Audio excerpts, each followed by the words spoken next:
Alright, that's enough. Sorry.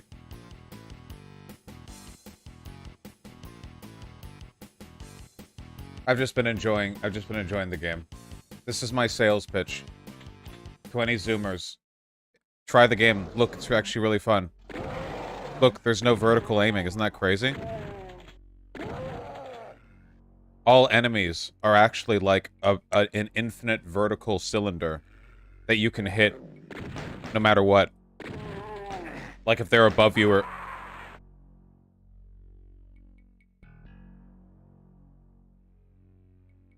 It also does hit scan enemies right, which is pretty cool. Okay, that's enough. Get me out of here. Not a fan of shooters? What are you, not American?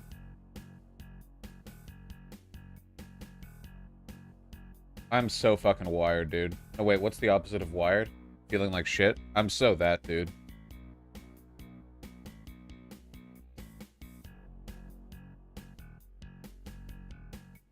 Tired. Oh, tired. Yeah. Okay, sorry, that was the game closing.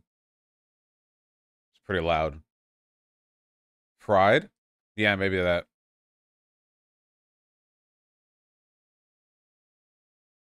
Is that a fucking light flicker? In the game or in real life? Are my lights flickering? What? Dude, I'm so fucking tired, dude. Holy shit. Um...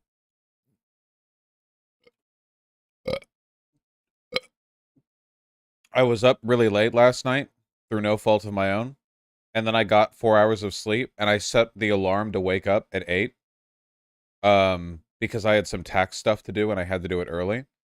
Yeah, exactly. I set the alarm for 8, but then I didn't want to get out of bed, so then I set it for 8:30, but then I didn't want to get out of bed, so then I set it for 8:45, but I didn't want to get out of bed, so I set it for 9, so I didn't want to get out of bed. So then I set it for 9:30, but I didn't want to get out of bed. So then I set it for 10, and I didn't want to get out of bed. So then I set it for 10:15, and I didn't want to get out of bed. Then I set it for 10:30, and I didn't want to get out of bed. So, yeah, so... And then while in the shower, I realized that I'd set the stream start time for too early. It was meant to be noon. I thought it was noon. So yeah, I feel like ass, actually. How about you guys? How are we doing? Don't give me any shit for it, okay? I don't want to hear anything. I don't want to hear any goddamn things. I don't want to perceive noise.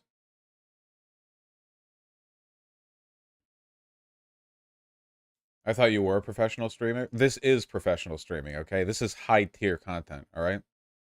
Noise? Oh, yeah. Oh, yeah? Yeah? Y'all gonna be funny, huh? Well. Yeah. Who's laughing now? Everyone who's ever purchased a sub on my site, I have your credit card info, and I have just sent it to... ISIS. Your credit card information will now be used to arm guys to behead women who seek an education. This was you. You did this.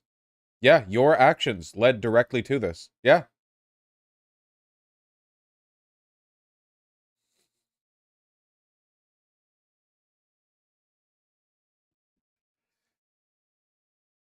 Why was there a random ass video in the VOD playlist? I literally, like, probably fell asleep while watching it and just hit the save to thing and it defaulted to VOD playlist because my streams auto default to save to VOD playlist when I end the stream.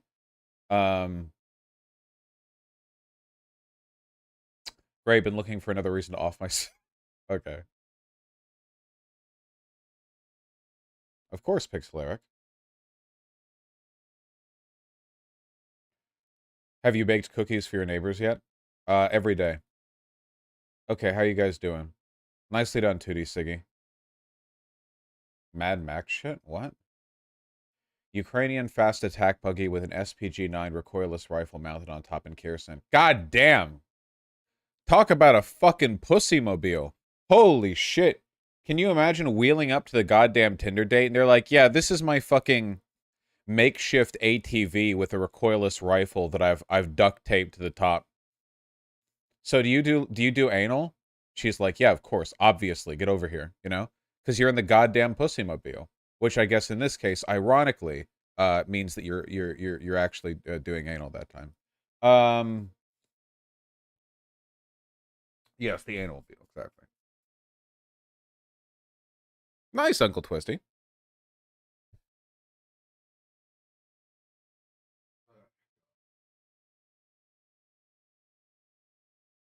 Is anal really as good as they say? Well, Jay Panther, you know, I'm just gonna have to leave that to you. You're just gonna have to find that out yourself. You know? It's a life discovery. Yeah, you'll find out one day. All right, guys, how are we doing? Come on, calm it down, calm it down. You know, we've got a lot to talk about. We also have a guest who will be coming on shortly.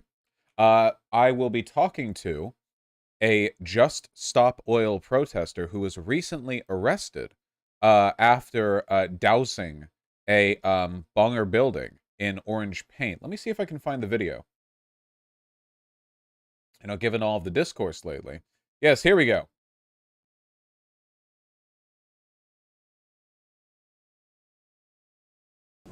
I believe it goes by its pronouns.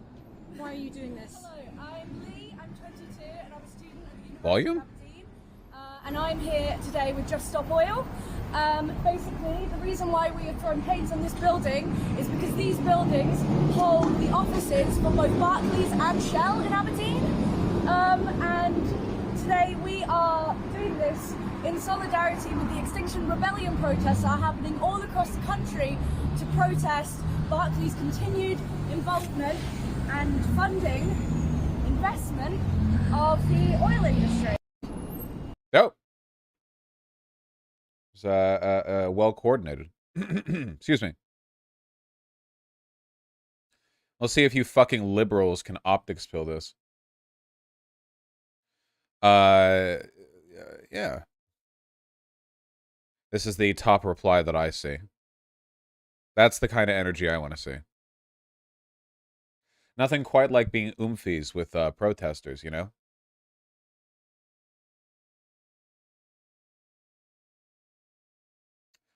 Paint is actually bad for the environment. True.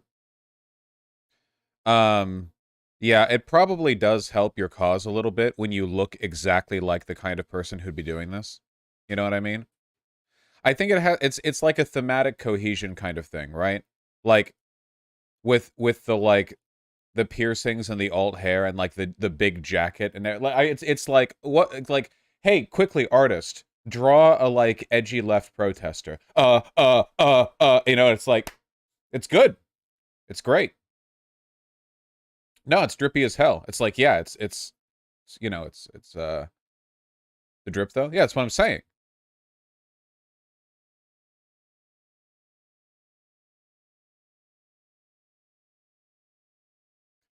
Matt Walsh argued the U.S. soccer team should be banned from re-entering the country because gay flag. Yeah, I saw this.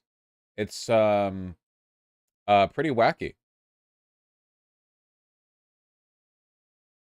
Daily Wire host calls the U.S. soccer team treasonous for using rainbow colors as one of their crests. The snowflakery on display is absolutely unbelievable. I can't believe this is the point that our politics has gotten to at the World Cup. If I was in charge of the country, they wouldn't be allowed back into the country. And then Matt Walsh is like, yes, I do think that. I do think that we should charge people with treason and exile them from the country because there are too many colors in the thing. There are too many of them. You have to stick to only two primary colors.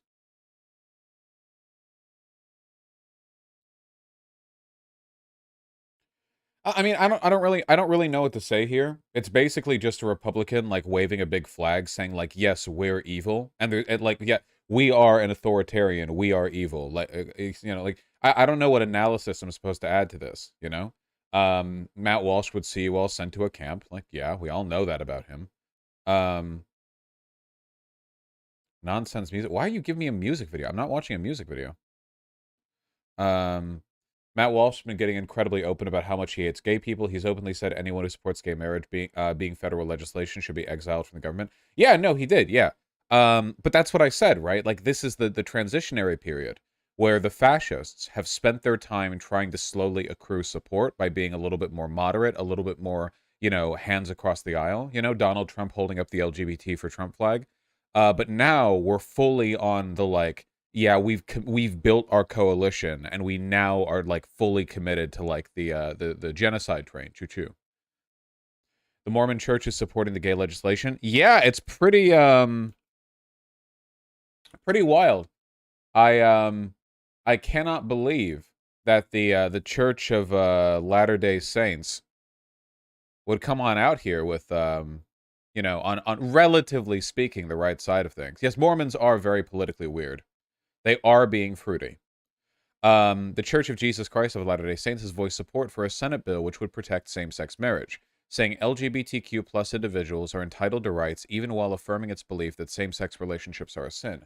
So I'm going to like do a very rare like Mormonism W here and say that this is actually the epitome of freedom of religion. This right here is the belief, like, our religion might say that it's a sin to be gay, or at least to act on gay urges. But the government, which is secular, should not deny people rights based on that belief we have. This is like objectively an affirmation of the value of like liberal religious tolerance, you know? The idea, you know, you can practice what you want. But you know, that does not that's not like a state imposition. I'm confused by this action. Well, it is ideologically coherent, and this actually does make sense, right?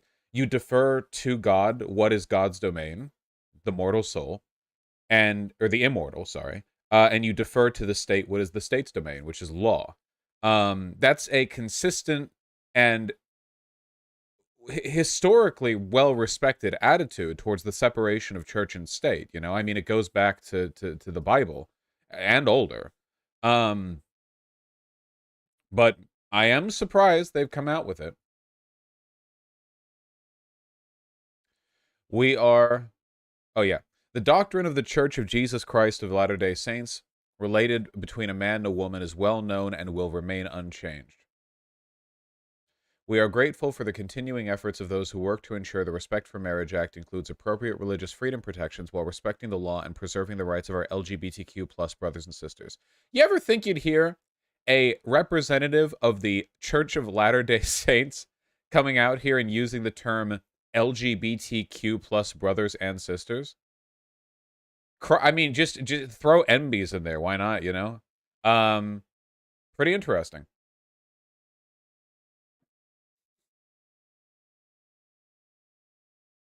It's pretty dope.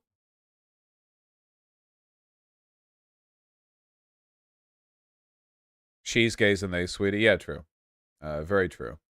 Never thought I'd hear that from the church. Yeah, yeah, you know. I wonder if any of this I wonder if this has anything to do with a schism between Christian evangelicals and other religious groups in the country, because the Republican Party is fully Christian evangelical. That is the whole power base religiously. And Mormons do not get along with evangelicals, right? They're, like, don't get me wrong, they're both, you know, like under the crazy Christian branch, but they have, I'm not an expert on this, but they have plenty of, yeah. Yeah, they've got some disagreements. I wonder if this has to do with kind of like a differentiation. Mormons are not Christians, not really. I'm not, no. I am not getting into this, okay? It fits under my Christian hat, all right? I don't care. It's fine. It's fine. We're not getting into this. Listen, they believe in American Jesus, all right? Mormons have never been accepted by other Christian denominations. Okay, well, Protestantism and the Anglican Church wasn't accepted by the Catholic Church for it. Stop. No. We're not doing this again, okay? We did our little Reddit atheist bit like 2 months ago, and it was fun, and I still am. Not Anglican. Anglican? It's Anglican, right? Anglican, that's it. Or the Church of England? Yeah. Or that, like, you know, they're all not recognizing each other all the time, okay? What we have to accept at the end of the day is that all Abrahamic religions are just Judaism, right? Like, the Jews believe Jesus Christ was a prophet, just not the main guy, you know. So Christianity is just Christ fixated Judaism, and Islam is just Judaism with hadiths, right? And the guys who shout from towers in the morning. Yeah, same thing. No? Yes. Trust me, someone very educated on religion. Now stop distracting me.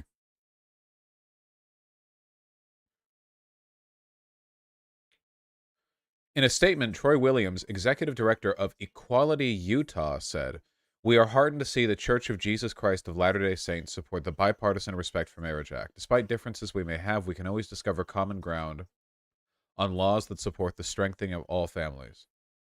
I'm a Jew. No, we don't. He was just a guy. Oh my God, guys. Holy shit. Okay, everyone who's gullible enough to believe me, here's the actual difference between the three religions, okay? Judaism, Christianity, and Islam are like the three triangles of the Triforce, okay? The one of courage went to the Jews because when they got the triangle, they were like, hey, you're going to be hated by everyone for like forever. And the Jews were like, damn, that sucks. Cool triangle, though. And then to strength went the Christians because they, I don't know, we built the nuke. We made the nuke first. Wait, no, the Jews made the nuke. The Jews took all three parts of the Triforce. The Christians and Muslims are just trying to get their third back. Okay. There we go. That's the story, I think. Are we fine now? Islam is wisdom? Yeah, have you never heard of the golden age of Islam? I just joined, but this sounds very plausible to me. Yeah. Jewish science? Well, you guys do know that the Nazis legitimately believed that Einstein's theories were Jewish science, right? They put quantum mechanics up there with like golem construction, you know, like the mythological, like the Jews would construct the golem, like that's like a fantasy thing or whatever. But they would call it like Jewish physics. Yeah, this is one of the like tenets of fascist anti-empiricism, where if something is like inconvenient to them, like even if it's provable, like if reality oh, sorry, relativity, not quantum. Whatever. You guys know what I'm trying to get at here. Yeah, yeah, no, they're occultists, right? I mean, they will reject fairly basic stuff.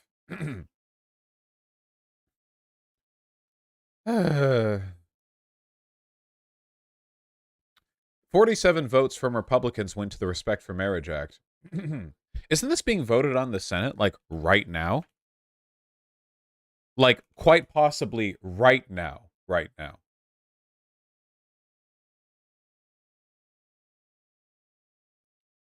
A bill that would codify same-sex and interracial marriage into law. They're making this effort after Supreme Court Justice Clarence Thomas suggested that the High Court could revisit its decision on same-sex marriage. Let's bring in Jonathan Cott. He is a Democratic strategist and a former communications director for Democratic West Virginia Senate. They have a majority, including Republicans. Don't they need 60, though. Don't they need 60? The filibuster is yeah, you gotta it's not it doesn't have to do with budgetary expenses, so it has to be. They have 60? They have 60? Wait.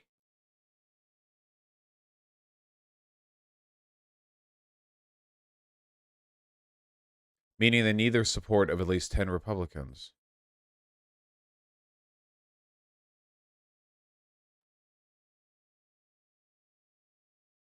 Wait, is there a source on that? That would be a huge deal.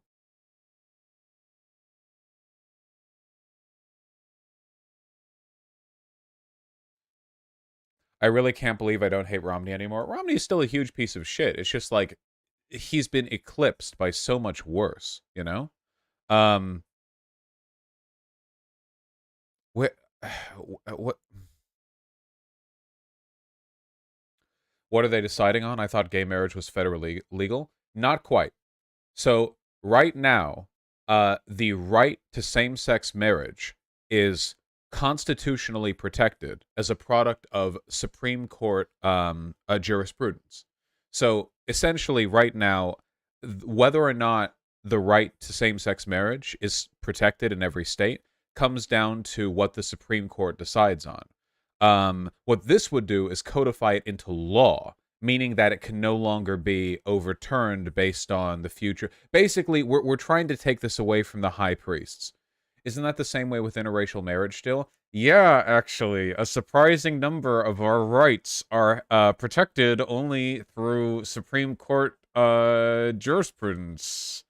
It's really cool. I love that. I love how judicial review has moved from like, we're going to see if this abides by the Constitution, to like, we're actually going to have an entirely separate legal structure that is entirely up to like the musings of the high priests, you know, who are not elected. The Respect for Marriage Act also includes protections for interracial marriage. Really? Oh, I'm so sorry. I didn't know that. Respect for Marriage Act kind of says a lot about the Republican Party these days, that this is something we feel we have to codify. That is, oh yeah, recognize the validity of same-sex and interracial marriages in the United States. Well, it's a good thing if this passes, because I want you guys to understand, depending on how sicko mode the Supreme Court goes, that could literally go away. Literally, assuming the Respect for Marriage law or act does not get passed, the Supreme Court could just, actually, we think the state should decide whether or not they think interracial marriages are acceptable. And you would have, I don't know, what, Mississippi? Maybe not Mississippi. I think if you look at like porn trends in Mississippi, I'm pretty sure those motherfuckers are big on the cuck BBC thing, you know? Anywhere where there's a lot of black people, there's a lot of white people getting off to the fact that they're around black people. It's a whole thing. It's they love the cuck porn. Well, yeah, what's that meme? White man has been here. How do you know? Cuck porn. Holding up like DVDs of like black dudes with their arms over white women or something. Uh it's good. Can't the Supreme Court just deem it unconstitutional? So technically, I think the Supreme Court can do literally whatever it wants with basically no oversight. There is, however, a protection that we have. It's called the "Oh come on" protection, and what the "Oh come on" protection does is, if the Supreme Court gets too retarded, people say that and then they stop. So there is, not only is there no like Supreme Court argument against the Respect for Marriage Act, like they wouldn't just have to twist the law into pretzels. They would have to crochet, you know? To put it another way, our very bad Supreme Court like system allows them to declare it unconstitutional, but I don't think they will.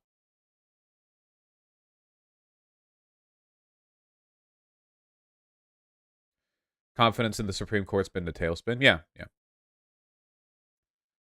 Also, keep in mind, the Supreme Court does have, there is kind of like the nuke that the president has, which is that the Constitution does not technically define the role of the Supreme Court in a way that includes judicial review. And the court can be packed. The Supreme Court does not have a specific number of seats as designated by the Constitution. So if ever the Supreme Court gets too rowdy, there are buttons you can press. Not that Biden would, because he's a bitch, but there are buttons you could press that would make their lives miserable. I think Congress has to change the number of seats, though. Yeah, I think Congress does that.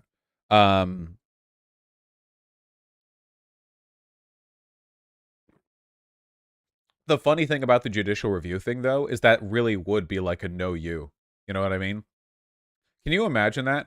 Can you imagine, like, Biden just getting up there on stage and being like, yeah, we just don't recognize judicial review anymore. The past 150 years of judicial jurisprudence is actually bunk. Good luck. And then he just leaves. That would be legal. You could just do that. Yeah. I mean, it'd be quite chaotic, you know?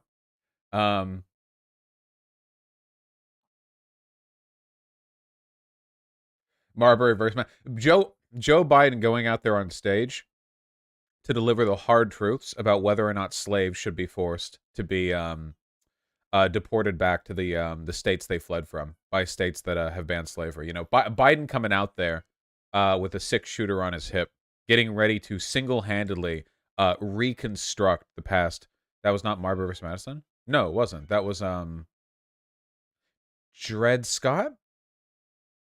I was just talking about like older cases. I'm being a Ferguson v. Plessy. No, Ferguson v. Plessy. Sorry. Oh no, it is Dred Scott. Ah, my memory. And what's Ferguson v. Plessy? Wait. Okay, chat's disagreeing. I look like an idiot. This is a huge case. Come on. Come on, guys. You're supposed to be my backup brain. Dred Scott decision. It was Dred Scott.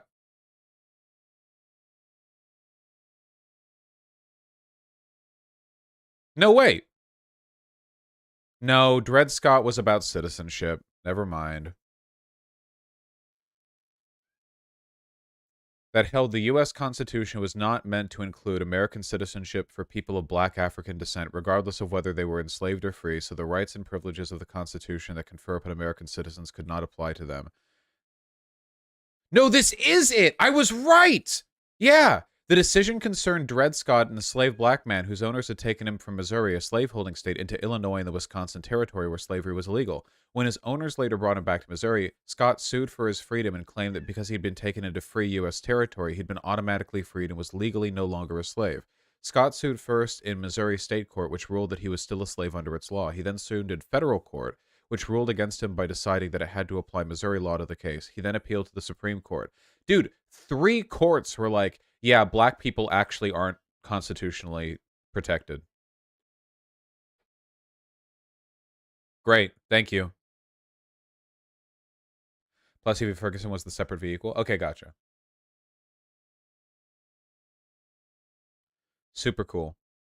To give you guys an understanding of how fucked this is, like, to give you an example, America used to be a lot more federalized with the states, okay? A slave being brought into a free territory and then being told that they're not free now because another state has legal slavery would be like the equivalent of like a woman having like an honor killing on her head, fleeing to America, and then America was like, "Oh, well, honor killings aren't legal here, but they are where you are, so we're going to send you back." And then sending her back and she gets honor killed. Like, okay. Thanks. Great.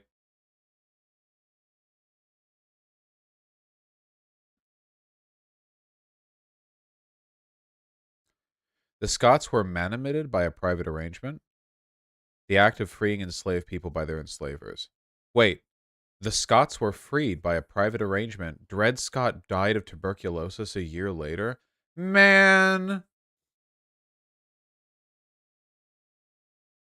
He got freed? And then he fucking...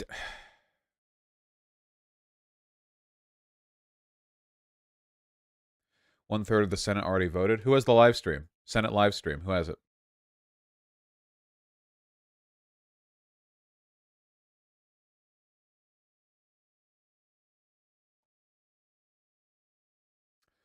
About the Respect for Marriage Act, I found a WAPO article that says it requires people be considered married in any state as long as the marriage was valid in the state where it was performed. So states could ban it and make people go out of state still. Okay, well, at the very least, then, it's like a travel to Las Vegas kind of deal. I'd have to look at it. Here's the YouTube live stream. Trump returns Feast of the Apostles. What? I'm banning you. Give me the live stream.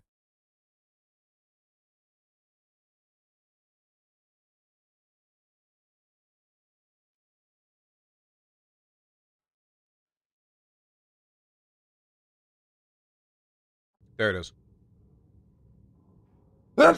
Oh, oh, oh my God! That damn near killed me.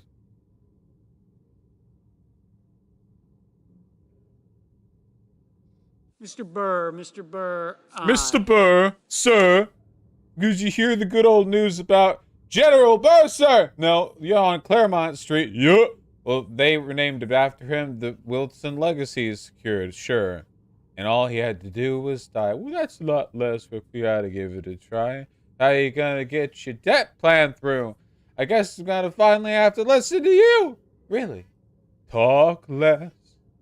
Mr. Graham. Smile Mr. Graham. more. Do whatever. No. I'm sorry. Mr. Johnson, no. Mr. Warner, aye. Mr. Cruz, Holy shit, it's Mr. fucking Cruz, Velma. No. It's everyone's favorite bisexual senator who represents us.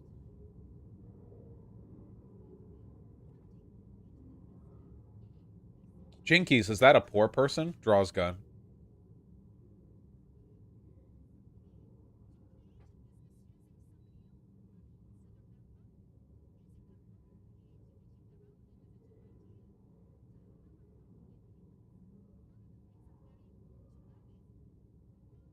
She's so original. I want John Fetterman to show up every single day in shorts and a hoodie.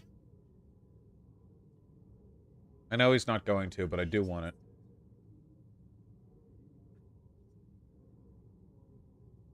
Mr. Carper. Why are Mr. they sitting on Carper. stairs? Well, I'm pretty sure those are Aye. students. Or interns? Something. They're quite young. Mrs. Capito. Mrs. Capito. Aye. Clerks? They're so young. I'll see a horseman. What did I miss? What are we voting on? We are watching the Senate vote on a bill that protects 100% of chat's ability to get married to the people they love. Okay? Mr. Sullivan. Mr. Sullivan. Aye. Ms. Klobuchar. Ms. Klobuchar. Klobuchar? I remember Aye. her from the thing that we did for 2 years. That was cool. Klobuchar. Mr. Booker. Mr. Booker. Aye. Bob.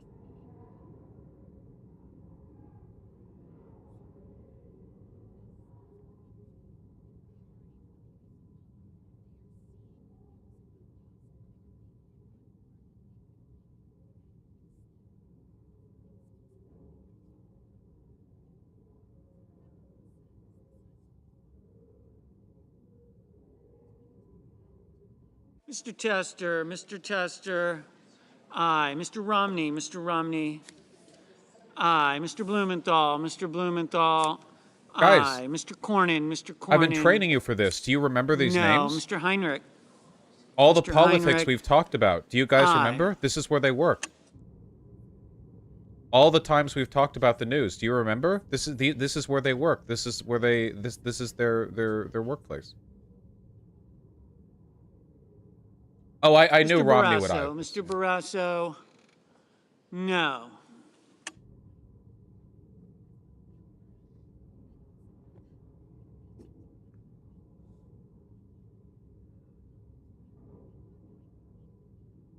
Is this a live vote? Yeah. Is this where the magic happens? Is the room where it happens? Except it's not the room where it happens because this is publicly televised, so it's... C-SPAN is the total votes on screen. Oh, here we go. That's the shit I do like. Well, it's 2-1 so far, so that's nice. Fuck, dude, this is actually a really big deal. I'm not used to watching this stuff happen live. Were there people sitting on the stairs? Clerks. They're the bitches. It's their job to make the coffee and also read all the bills that get passed in the law and summarize them for the politicians who do not have the time and are also too drunk and or high. Mr. King, aye. That is a king. We can't hear? That's just the audio. Mr. Blunt, aye. Hey. Ms. Cantwell, aye. Nice.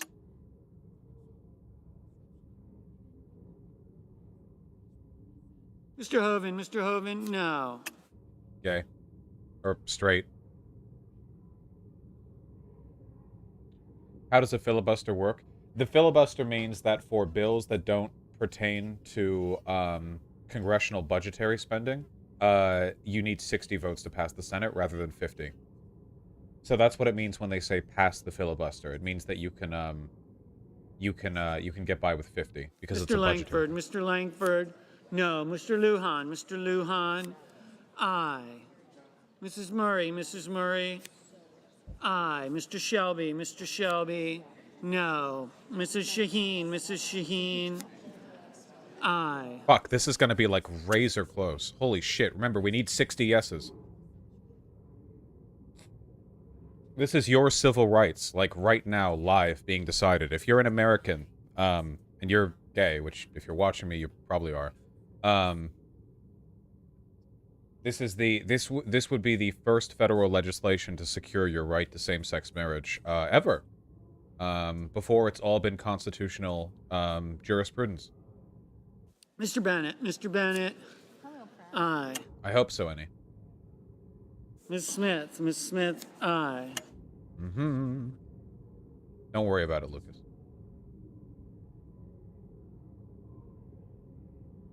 Will my parents have to divorce if they ban interracial marriage? No, and also this not passing would not ban interracial marriage. It would just mean there is not federal legal protection for it. Mr. Coons, aye. 17 away.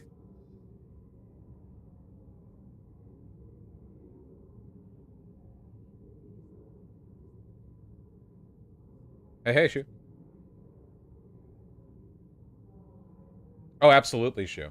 What are you suggesting? We do another? We do a November 16th. We storm the Senate building and flood with aye votes. We're like mules. We've done the Biden vote dumps, and now we run in there. It's like, all right, we confer the Senate total on the protection of same-sex marriage. 4,872 ayes and 37 noes. Okay, well, that's democracy.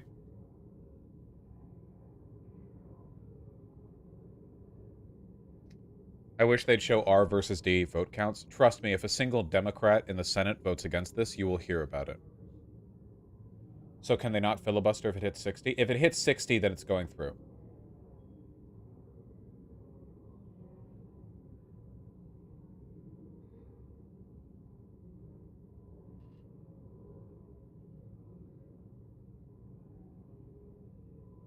Why'd it stop? They're getting to it.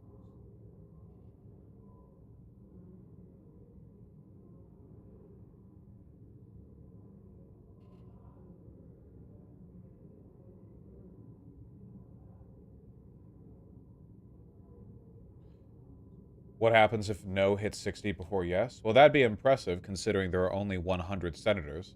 Only one can hit 60. No will not hit 60. That's Mr. Reed, aye. Already impossible. 16 away. Mr. Ossoff, aye. Not a surprise. We fought for that vote.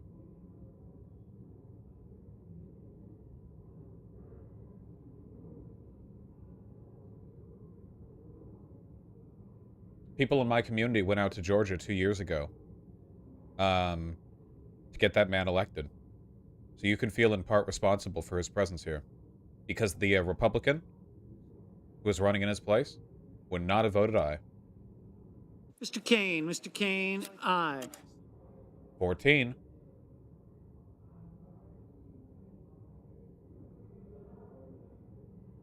Oh yeah, you see these sneakers here from like the 800-year-old man? Who I can't tell who it is because they're facing away. Drippy.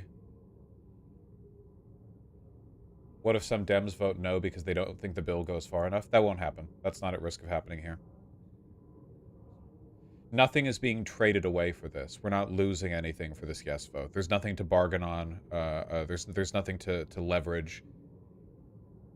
There's just the evil and the non-evil option.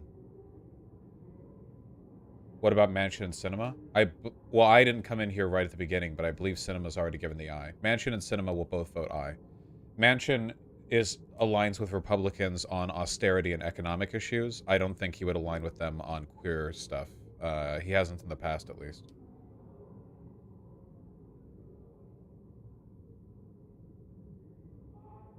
Manchin and Sinema both. Mr. Wyden, aye. Ms. Cortez Masto, aye. Holy shit. Mrs. Hyde-Smith, no.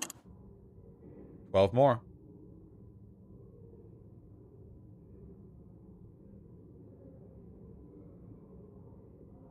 Yes, British Parliament votes are quite loud.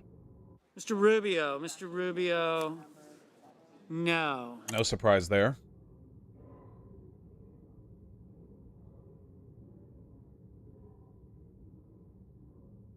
We need 12 yes votes. They need 18 no votes, and things are already skewed in our favor. It's more than a 2-to-1 ratio in favor of yes. Will this go to the House next? Nope. The House already passed it. Mr. Marshall, no. What's their justification for voting no? They're Republicans. They don't like gay people. Defense of traditional marriage. I do like the fact that this bill is called Protect Same-Sex Marriage and Interracial, or Protect Same-Sex and Interracial Marriage, you know, like Protect Marriage Act. It makes it sound a little bit less like activist. Where's Fetterman at? Fetterman is not yet a senator. Respect for Marriage Act. Yeah, thank you. Yeah, Respect for Marriage Act sounds like a Republican bill, right?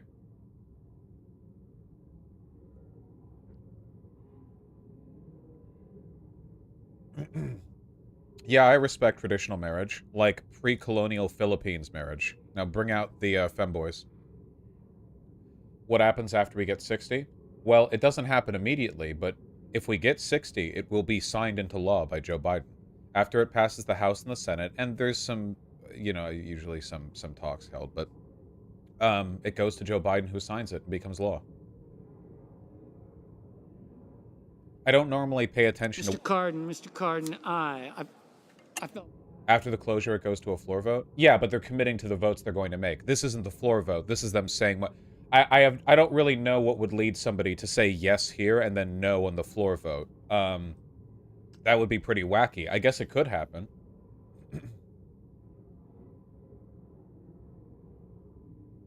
It's happened before. I wonder how much of a margin we're going to get. It'll go back to the House, Vosh, I think, because there are changes to the bill from the original. Mr. Sanders, aye. Mr. Van Hollen. Hello, Mr. Van Hollen, Bernie! What changes were made? I want this to go through as quickly as possible. I feel like we're on the cusp of something good happening for once.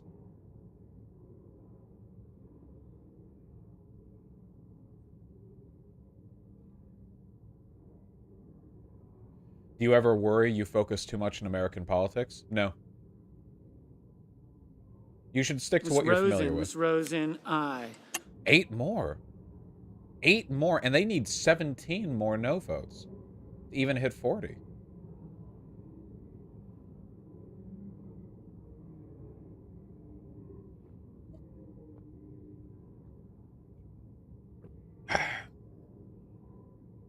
Should have had that coffee earlier.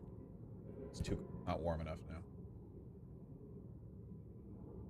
Yeah, exactly. I want this pushed through without deliberation. Like Koopa, I want this out there like now. I want this bill out there yesterday. Bernie! Look at him, my man, wearing a mask. What a king. True shoe. Shoe video be like.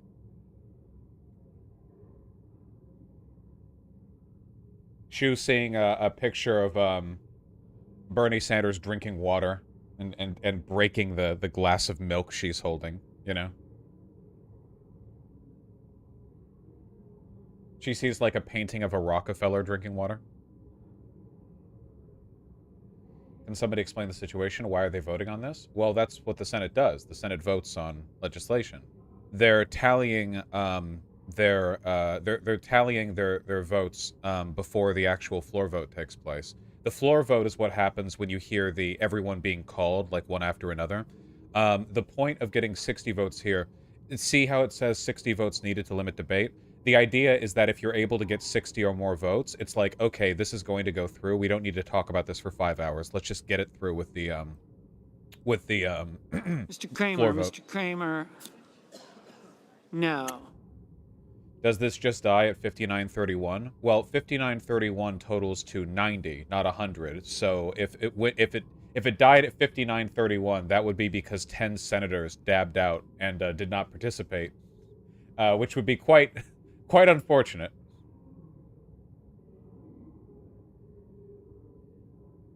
It's on C-SPAN, Cotton Candy. No worries, Mixum.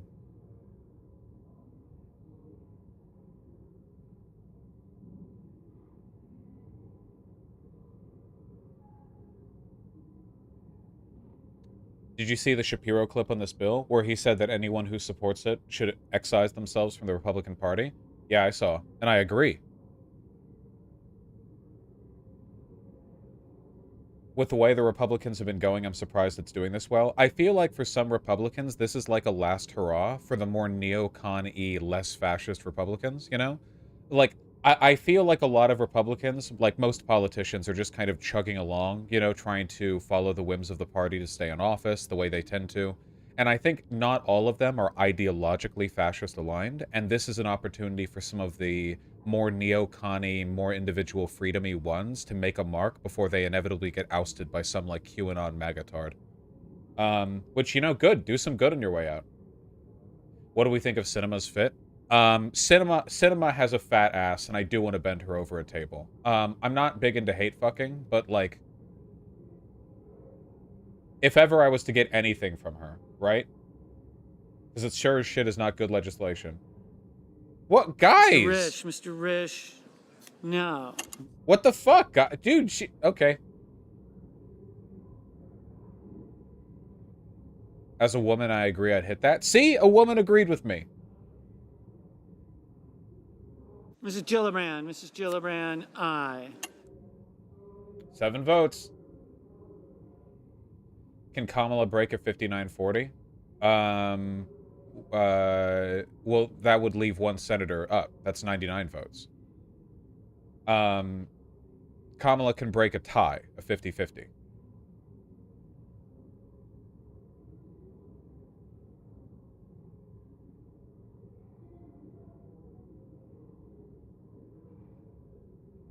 Mr. Bozeman, no. That's okay, Semi-Locon. I don't normally talk about electoral procedural stuff like this. I'm usually rambling about, like, sociological theory or whatever. We don't normally focus on the nitty-gritty. This is, however, a big deal. Probably should, Galley. Yeah. This has already passed a tie by 3. Yes, but the filibuster is in effect. We need 60 votes, not 50. For Mr. Tuberville, no. For non-congressional spending votes, for stuff that doesn't have to do with budgetary spending, you need 60 votes, not 50. Kamala Harris can break a tie on congressional spending at the 50-50 line. Of course, they could also just get rid of the filibuster, like Chad's, but, you know, whatever. Miss Ernst, aye. 6 more.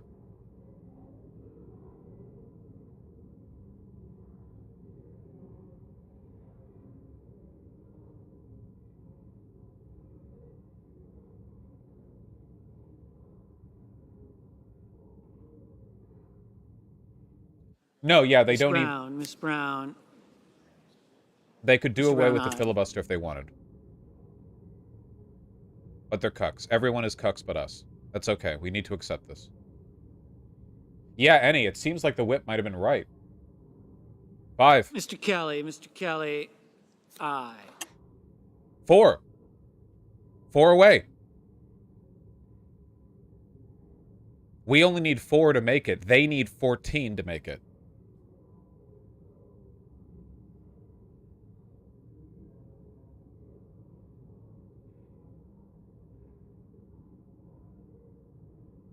Yeah, they always say that, Chaser Lewis.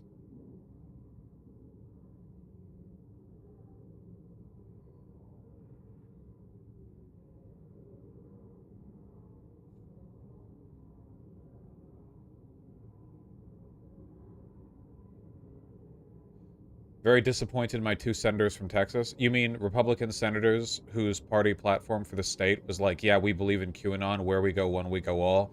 By the way, Joe Brandon stole the election. By the way, Trump is the reincarnation of Jesus Christ. By the way, JFK Jr.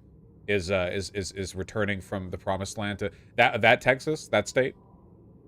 Vosh, does this bill make straight marriage illegal too? Yes, it does. Obviously. I didn't go over that, but yes, of course. If you are heterosexual. Mr. Young, aye. 3.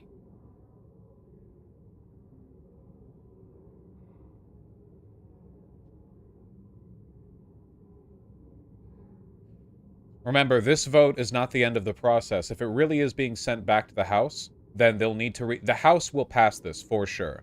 Apparently, something like 50 Republicans voted yes in the House, which is more than enough because the House doesn't have a filibuster. They just need a majority. And what I'm really looking for is like a 61, 62, 63 yes. Because if we can get that, that means that, like, even with some adjustments, it's that much more likely that this gets passed through with any alterations. That's my hope. Mr. Scott of Florida, no. Ms. Murkowski, aye. What's Cinema doing? This is a vote on protecting gay marriage, and Cinema is the, like, only openly bi senator. I think she just wants to be where the cameras are. I'm not joking. I think, like, I think it's like a brand or an image thing, right? Like, when people post, like, pictures of the vote, she wants to be there in a loud dress, which I can't necessarily blame her for. That makes sense. I would do the same thing if I could. Ms. Hirono, aye. 1! She already did logical pretzels.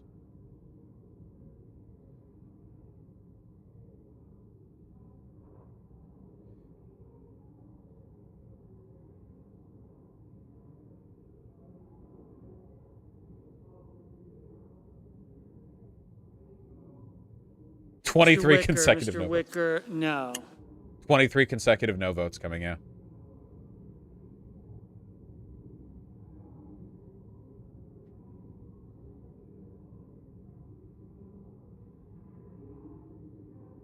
Why are the seats empty? This isn't the floor vote.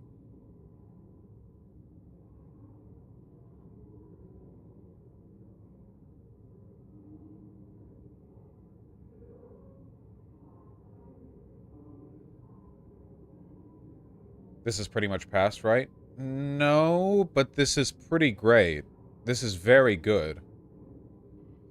Surprised they saved all the cons for last to boost ratings. Yeah, they saved all the most insane Deep South red senators for last, so it's just 22 guys marching by. No, no, no. They fucking slam dunk the bill into the bin. Mr.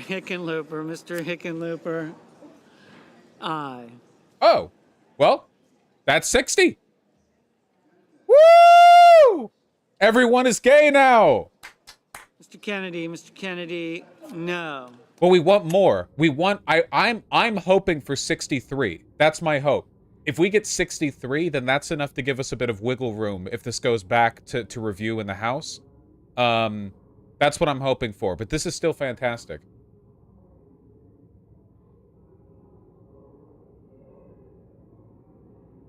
If we get more than 63, then that means that the whip actually underestimated the support for the bill. Why do they keep on voting? This isn't... Mr. Daines, no. This isn't... Mr. Toomey, no. Now everyone's going to run forward because they see that the 60 has already been met. This isn't the floor vote. This is just them seeing who's on whose side beforehand to determine how much they're going to talk about it before they do the floor vote. It might have to go back to the House. Somebody in chat said that. I don't know if they were correct. I hope that it doesn't because I want this through as quickly as possible. I don't want this to yeah. Sorry, no 69, guys. 69 is impossible. Unless we get the secret 101st senator. Who would be the 101st senator? Kick down the doors and be like, yeah, gay marriage. Fetterman? Fetterman! Fucking Fetterman just kick, yeah.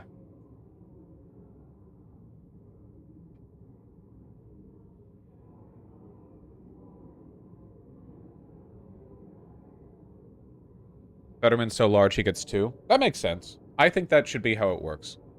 If it isn't already.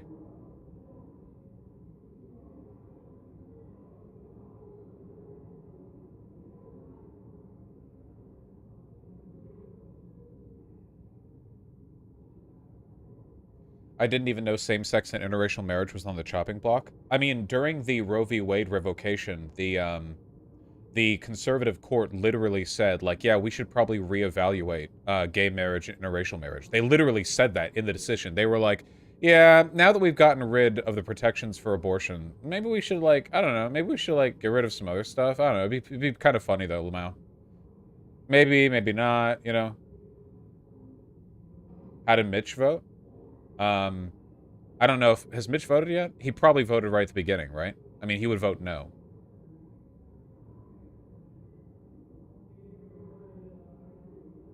Mitch said aye? Is that true? That can't be true.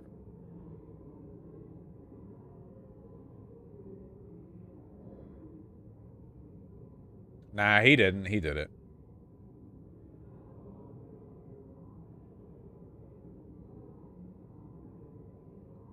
I'm going to check Vote Smart. Go for it. Mitch is in an interracial marriage he has reason to. Yeah, Clarence Thomas is too. It doesn't necessarily mean they're going to... Mitch is going to be dead in like 5 years. He's ancient. You know, I don't know how much it actually matters.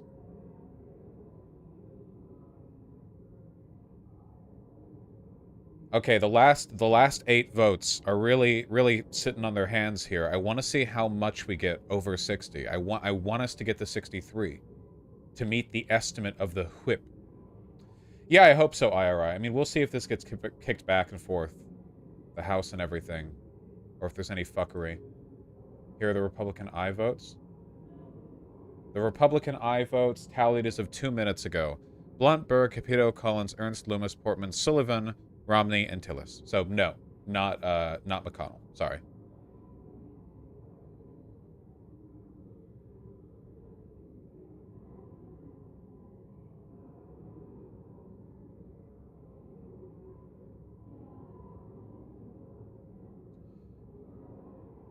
Mrs. Feinstein. Mrs. Feinstein.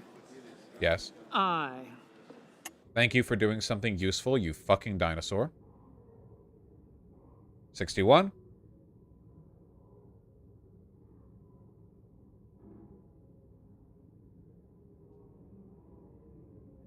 Yeah, she just votes no on accident. Yeah.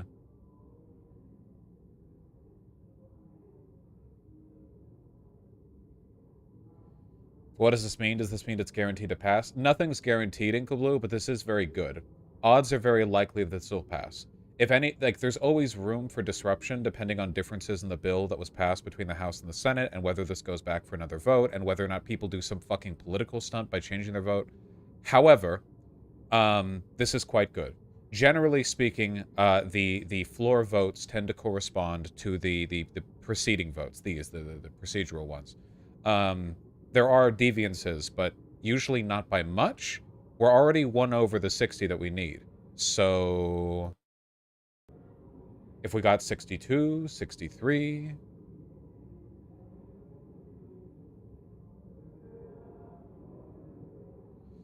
When does it go to the floor? Chat. Mr. Hawley. Mr. Hawley. Not... No. Yeah, didn't think so. Josh. We're a while out from the actual Mr. floor Haggerty. vote. Mr. Haggerty. No. No votes are coming out. The bill does need to go back to the House for another vote. It was revised by Democrat Senator Tammy Baldwin over concerns about religious liberty exceptions. Tammy, don't fuck this up. Do not trap this in eternal fucking back and forth stalling. Please. We just had an election. We literally will not have the House maybe soon. Please do not fucking... Tammy Baldwin is gay, by the way. Cool, so am I.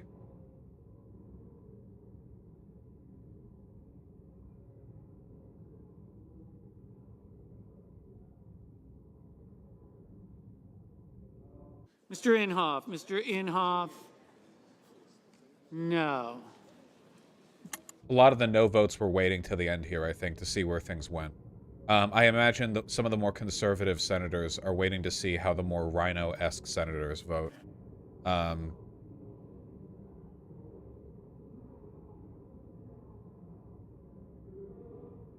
There are 4 more votes waiting.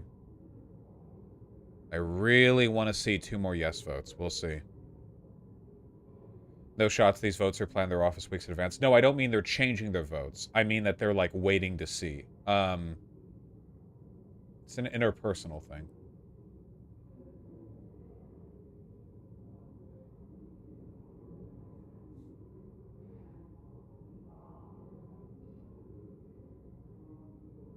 Mr. McConnell. Mr. McConnell. Hi, Mitch. No. Didn't think so. There we go. Took the turtle a while to make his way up to the front. 3 more votes.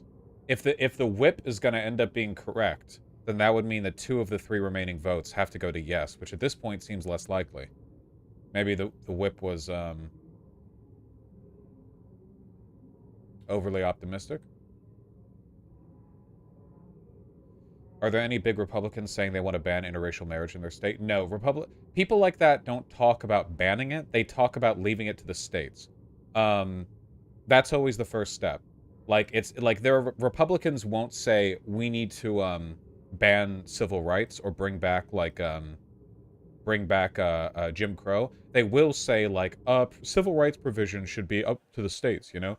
Like, that's what they do. And then, you know, like, it's not a matter of banning it. It's just you don't have the protection, so individual businesses and governments can do what they want, and it's like, oh, we should address this, but they never do.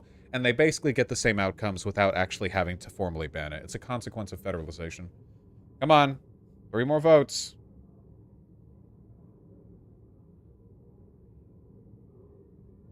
What does the whip do in the U.S.? The whip's job is to make sure people vote in line. They kind of keep a handle on things. They're think of them like, I guess, overseers of their party in the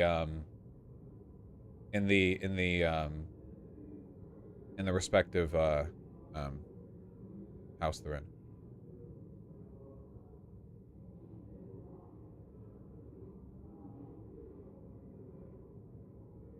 Yeah, does anyone know the 3 last votes we're waiting on?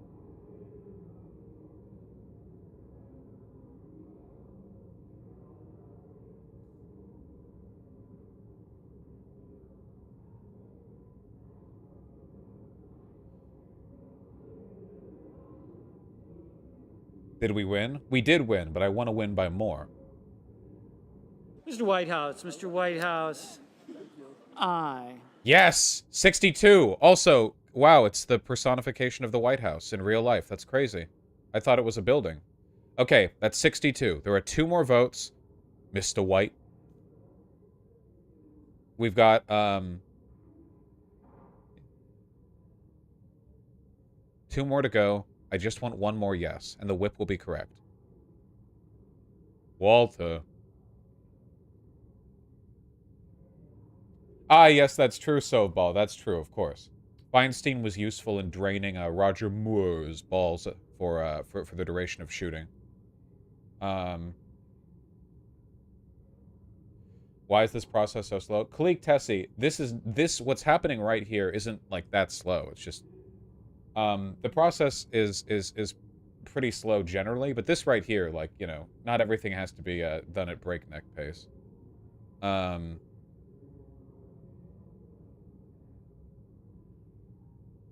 I mean, we'll see the floor vote when it comes about. That'll go a lot faster, because they just call out every name. Come on, Mr. Cassidy, no. Okay, it's 1 remaining vote.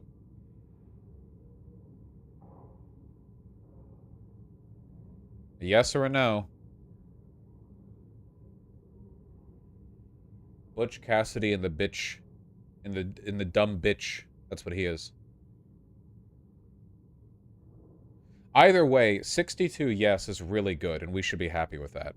This means that just right now, that's 12 Republicans voting yes. We should be happy with that. I won 63, you know, but yeah. No filibusterino. I am happy, but I wanted 69. I know, we all did. This is a difficult day for those who wanted 69. Vote. The year on this vote, the yeas are 62, the nays are 37. We missing one? 3/5 of the senators duly chosen and sworn having voted in the affirmative, the motion is agreed to. Okay. So the last vote isn't being counted here because keep in mind this was a procedural vote which was meant to determine the process by which the floor vote would take place. The floor vote will be when they actually pass it through the Senate. What they were doing here was seeing if they got at least 60 yays, in which case they can sort of skip the debate and just get right to the voting. I don't know who's absent here. Either way, 62 is very good. We can probably safely assume that the last vote there would have been a no. I mean, we'll see.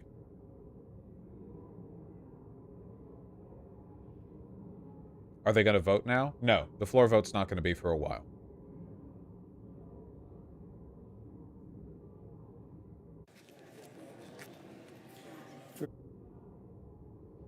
Some coward declined to vote, maybe? No. I think, I don't... Can you decline to vote on the procedural vote to determine whether or not the debate goes forward for the floor vote? Can you decline that? Oh, you can. Okay. Excuse me.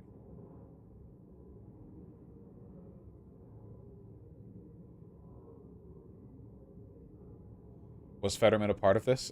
Guys, Fetterman's not a senator yet. He won the election, but he needs to be appointed. Sen Sass wasn't there. He's GOP from Nebraska. Okay, gotcha. So probably would have voted no. Okay. Guys, we did it. You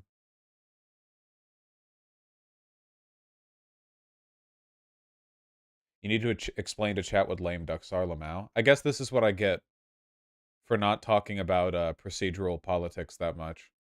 Go watch IRI streams, okay? We have a conversation we need to have right now. Really quick. Hey, if you're watching right now and you're thinking, hey, it's cool to be gay, then you're right. So let's talk to somebody who's very gay. Stick around for a second, okay?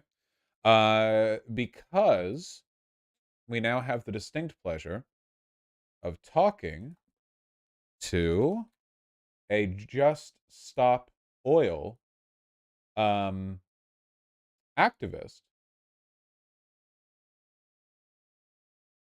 who's cool.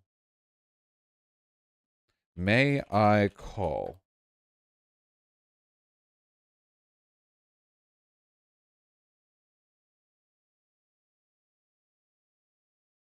All right, one moment.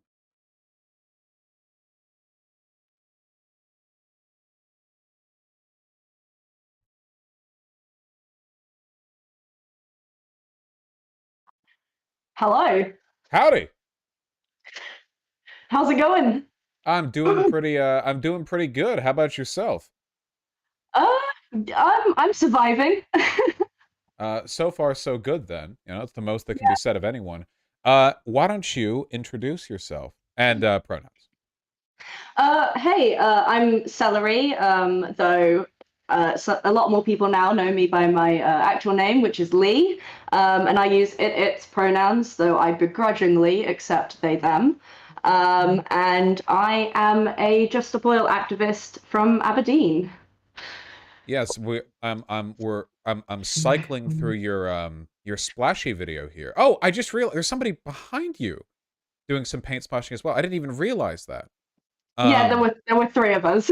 Oh, yeah, I see. Fantastic. But you got the camera spot, see? You're in charge, actually. The others were quite shy in front of a camera, understandably so. So I said I'd have the honors. See, I'm built different. I actually, I don't know if you knew this, but I actually don't mind being in front of a camera or speaking to an audience. It's a skill that I have.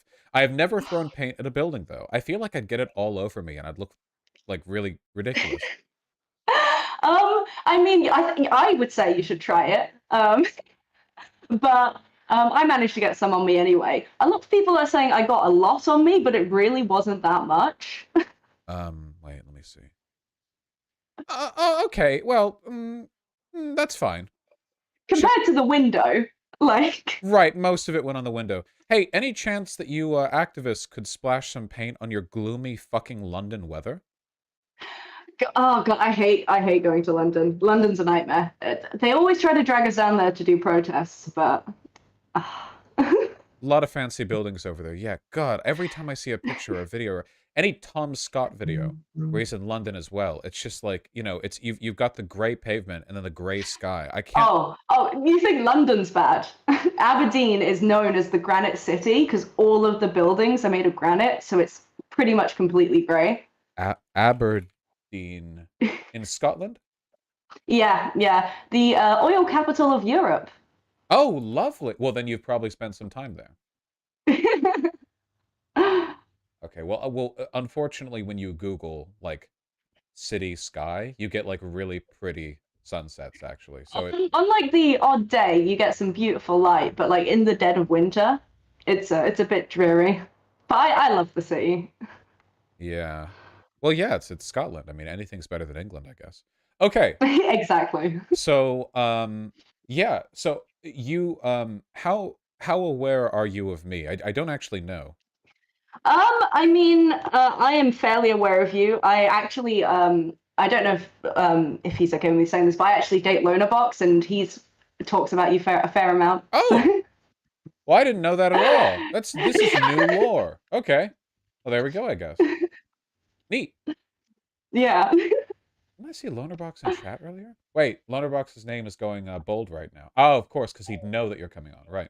Yeah. Oh, well, now, well, I took a while having you on here because we were looking at the Senate procedural vote for protections of gay and interracial marriage. So now I feel even more bad that I kept you waiting. Sorry about that. No worries at all. I watched the tail end of that, so well done on getting that vote to not have a debate. Yay! Yes, yes. It once it goes through, the floor vote gets to continue without all the preceding nonsense. Hopefully, it's not a really reliable system. Okay, so a little while back, maybe a month ago, people in your organization did some wacky stuff. They splashed a Van Gogh painting, and therefore catapulting Just Stop Oil to like the top of basically everyone's list of dinner time subjects of discussion.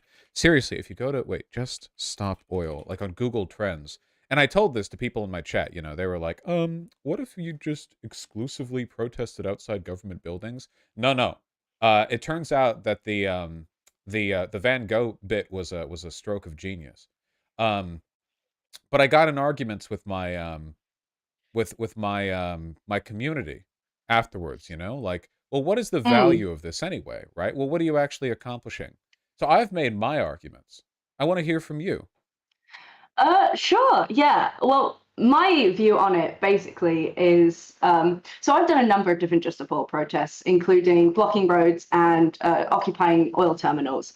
And generally, those kinds of actions, while they are really, really good at like applying like political pressure and like actually disrupting materially the oil industry, the media recognizes that that kind of action is generally far less controversial. You're not going to really have the vast majority of people going, oh my God, how dare you stop an oil terminal from moving oil through it generally, right? So they don't want to cover it. And it's also just not as interesting for the media, but it is incredibly like politically useful to do that. But what you need to be able to do those kinds of actions is people. You need as many people as possible. You can't occupy an oil terminal with one person, right? You need to be able to get over the fence. You need to be able to be there for as long as possible to keep the protest going on for as long as possible, to stop oil flowing for as long as possible. And if you only have one person, you get arrested, banged in a jail, protest over. But if you have, say, I think there was an oil terminal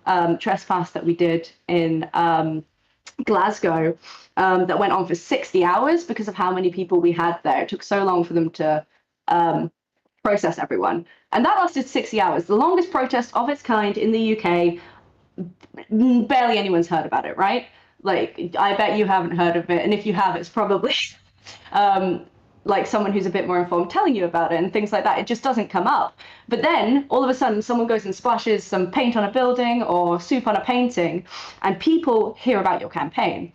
And even though the vast majority of people are always going to be like, oh, this is ridiculous, this is horrible, how dare you do this, this is wrong, it's not about convincing them. It never has been about convincing them, because you don't need to convince them. You just need the people who already agree with you and are inclined to join you to hear about your campaign, because a lot of people who would be willing to join just don't know about us.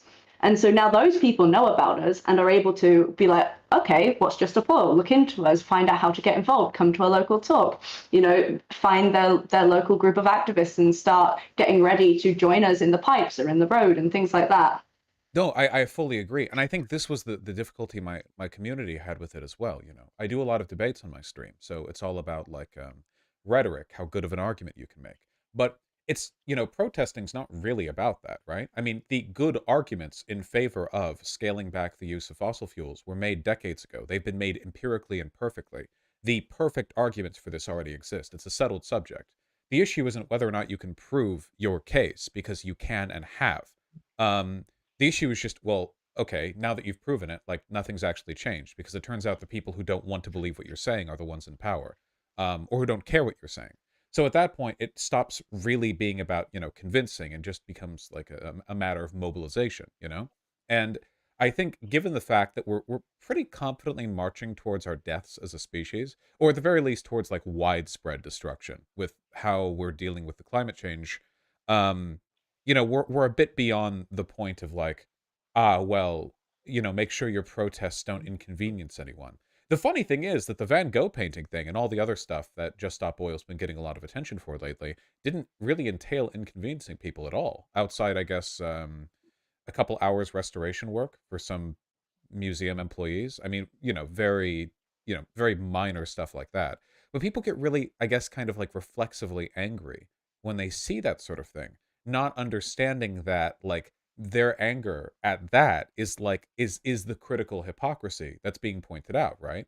Well, the world is being sort of catapulted into doom, but this is what you're angry over.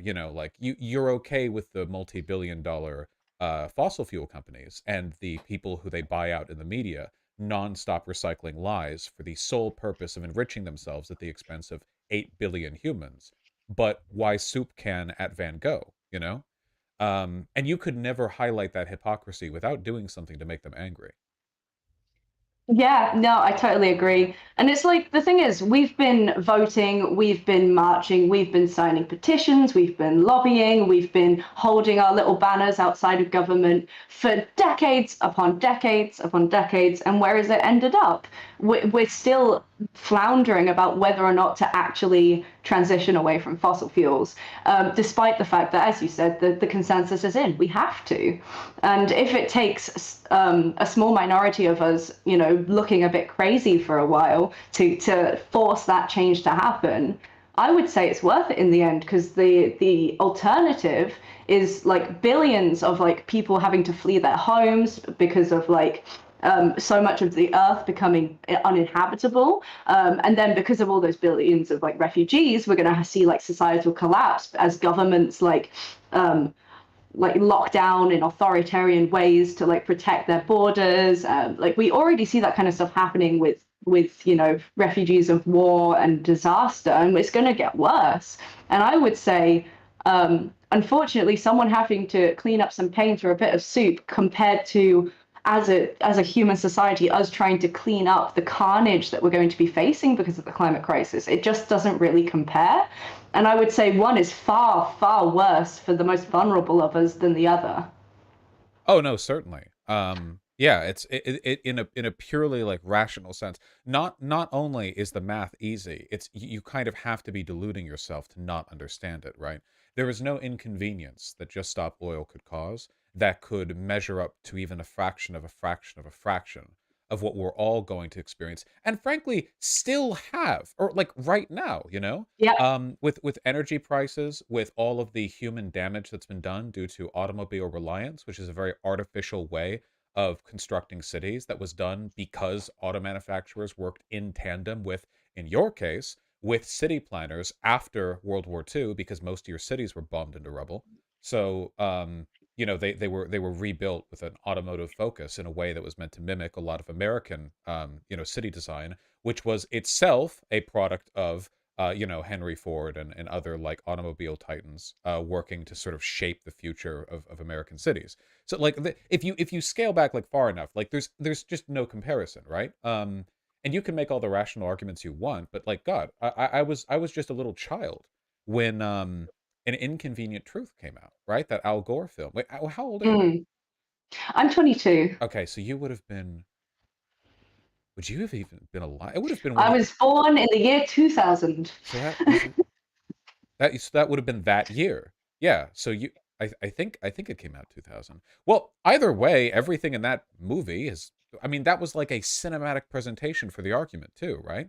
And it's funny how in the scope of 22 years, we've gone from that movie on climate change being about like, hey, here's what we have to lose, here's what's going to happen, um, like here's the risk that we face, you know. Oh wait, the movie came out in 2006. Why did I think it came out before 9/11? Look, whatever the case was, I was a baby in 2006 too.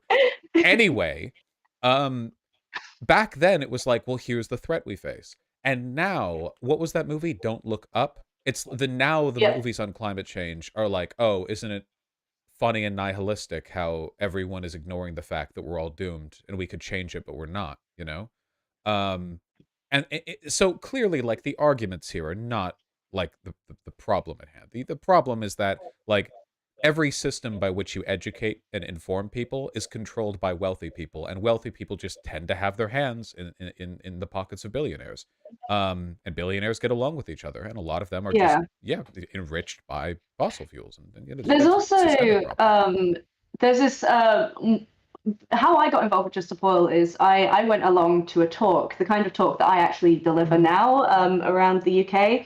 And one of the concepts that came up during that talk was like this idea of like soft denial. And this was something that I realized I was a part of as well. Like this idea that like, you know, the reality of the situation, you know, it's bad and you know, it's going to get worse.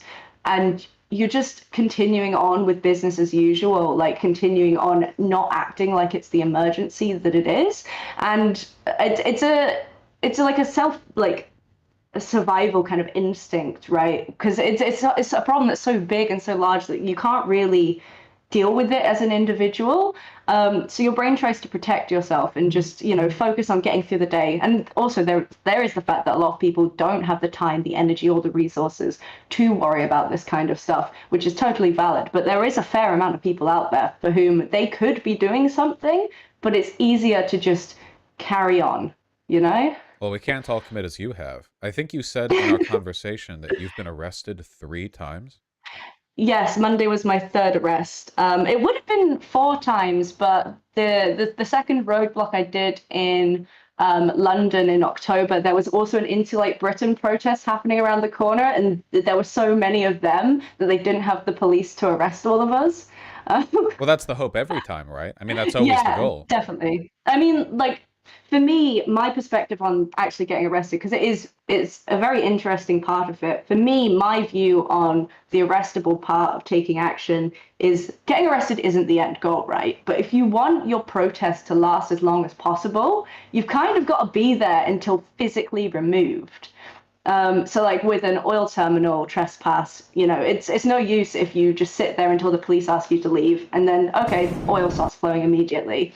A roadblock, you sit down for like an hour until the police come, they ask you to move, you move out the way, nobody gets arrested. But then again, protest is so much shorter than it would have had to be than it would have been if they had to have arrested every single one of you. And then if you also go floppy while you're getting arrested, they have to use like 4 times the amount of police officers to arrest you, making it take even longer and using up even more of their resources.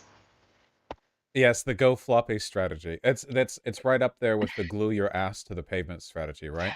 I personally prefer gluing yourself to another person because then it's a bit more comfortable and you can move if there's an emergency. And they still have to debond you before they arrest you as well, even if it's not to the pavement. Forming a sort of activist rat king, where you have like 20 Yes. people glue each other together at sort of varying angles, and you just roll from protest to protest, unstoppably. Of course, here in America, they would just shoot you, but I think that, Yeah. right, the British police tend to be a little bit more abstemious, which, you know, thank goodness for that in these cases. To be fair, though, when the second roadblock I did in London, it was outside the back gates of Downing Street, where they do have armed police there. So when we were like getting ready to go and do that, we were all quite a bit worried, and we were like, okay, we need to move very slowly so that they don't like get scared and try to like shoot us or anything. That was quite nerve-wracking. Yes, well, cops are very jumpy creatures. You know, they're very, Yeah. very flighty, like a deer. You know, except their fear response isn't to freeze up; it's just to start firing wildly in front of them. Um, yeah, yeah. I feel enormously optimistic about the work that you're doing. You know, people you know, denigrate this stuff. They think it's unserious, but at the end of the day, when we're talking about margins like this and issues like this, you know, the metric of success, I think it really comes down to how much attention you're driving to the issue. And in that respect, you know, obviously, it's been overwhelmingly effective in doing this. At personal sacrifice too, of course, because you know, people don't generally like being arrested if they can help it. Um, Mm. if there were people who are interested at getting involved in the fashion that you have, is there any advice you would give them?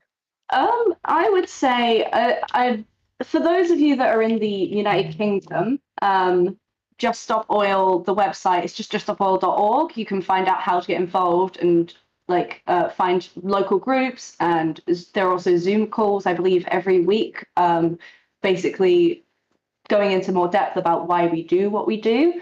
And I actually think, I can't remember what they're called, but there is a similar branch in America, because there's this big network. It's called the A22 network. And there are climate activist groups across the world right now who are all working together to try and like achieve similar aims. And there is a branch in America, and they have been doing roadblocks on like major highways, I think. But again, it's not getting the kind of coverage that it should.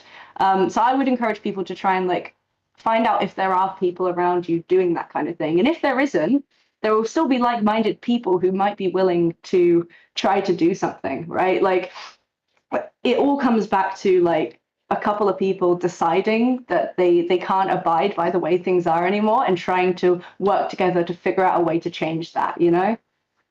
No, fully. I fully agree. It's not something for which I have much experience myself, so I would always defer to your input there. I I also I try to sell sort of direct action and you know, organizing to my audience in fairly specific ways. Would you agree with me? Would you say, you know, that going out there, joining up with Just Stop Oil or whatever else, it's a good way to meet the bitches, whoever the bitches are to you. That's just a good, you know, it's just you go outside. A lot of people don't do that these days. Say hi to some nice people, you know. It works, right? Yeah, definitely. I have made some amazing friends in my time working with Just Stop Oil.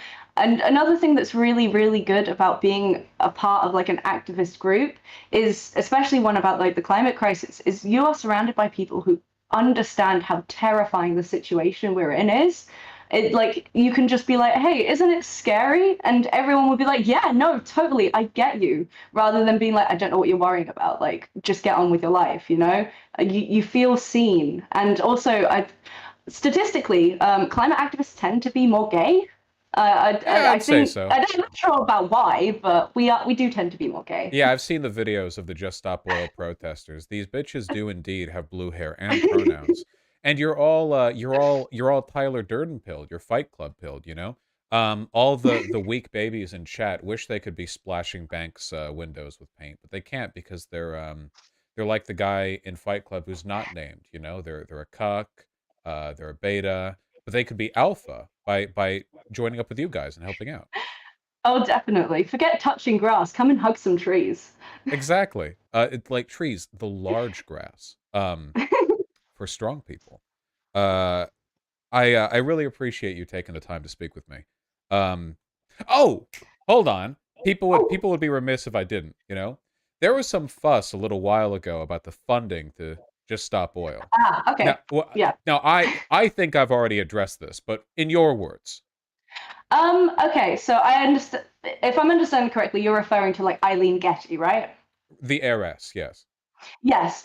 Okay, my personal opinion on it is if someone who, as far as I'm aware, she doesn't actually work for the oil industry. If someone inherits oil that was made in the oil industry and feels guilty about it, what would you rather they do? Would you rather they refuse it and have someone else in their family who feels less guilty about the oil industry reinvest it in oil?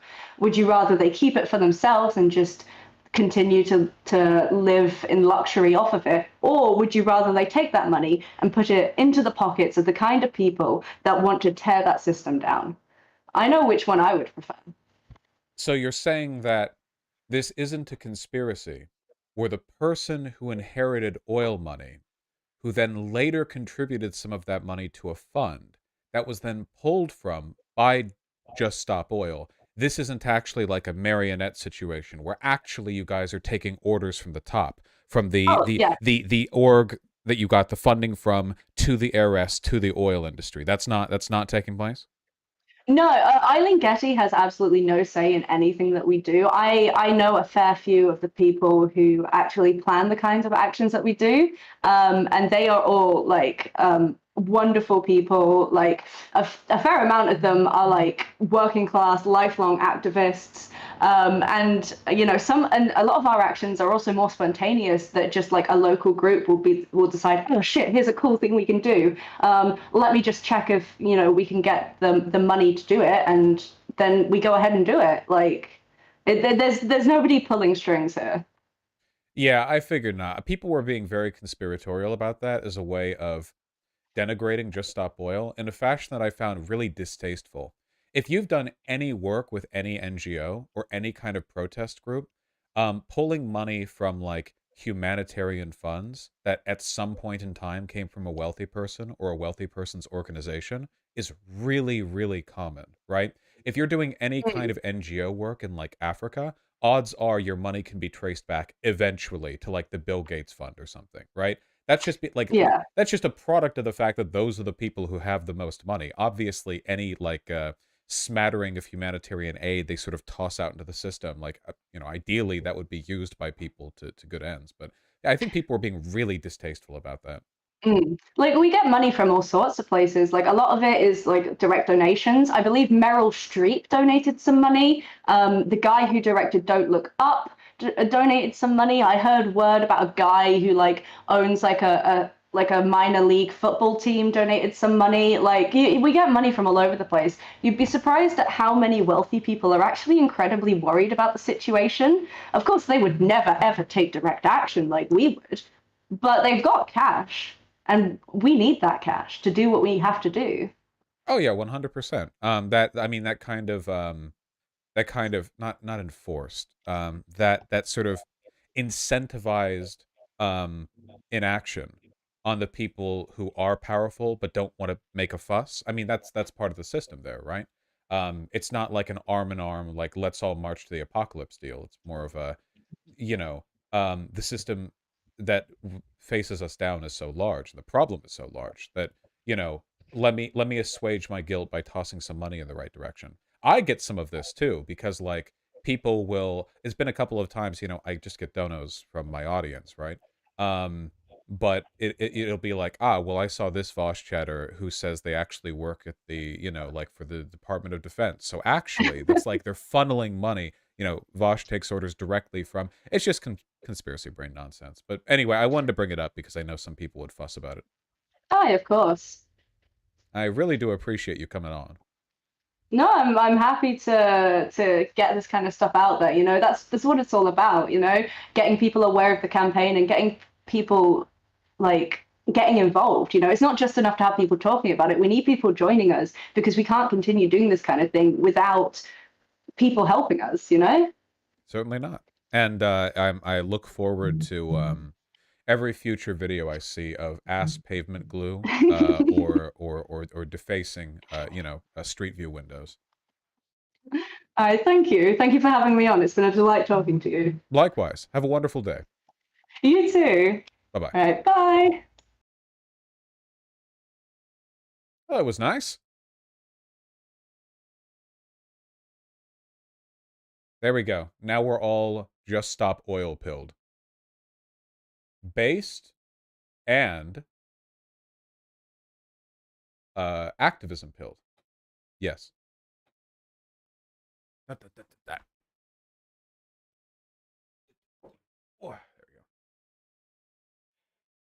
go. I had no idea that it was partners with Lonerbox. That, like, no clue at all. Very small world, these online interactions. I had no idea that at all. So that's quite a coincidence. I think this is kind of worthless if big countries like India or China don't participate. Well, yeah, but you can get them to participate a lot easier if countries in the West are actually taking this seriously, right? Like if America and Western Europe formed like an economic bloc to through trade deals and through diplomacy, highly incentivize non-fossil fuel energy development, we could do a lot of good, like a world-saving amount of good. Seriously, if we wanted to, there is absolutely enough wealth and productivity in the West for us to finance like a pretty clean green energy shift in China at least. India might be more difficult because the population's still booming and there's not as much sort of industrial control over there, but it could still be done, I think. And we have to try. I mean, like, what's the alternative? Not trying, you know?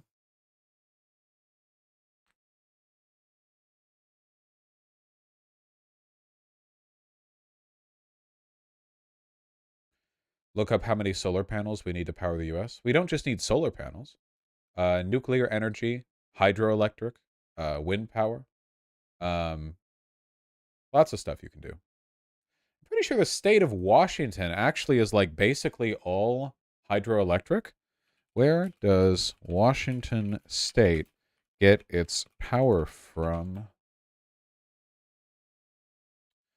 The Grand Coulee Dam on Washington's Columbia River is the largest power plant by generation capacity in the whole of the United States. Oh. It typically supplies about 21 million megawatt hours of electricity annually to 8 western states and parts of Canada. That's pretty good. You know, that's cool. Roughly 2/3 of the state's electricity comes from hydropower, but a quarter still comes from fossil fuels, namely coal and natural gas. All right, you know, we're making an effort, okay? We're making an effort.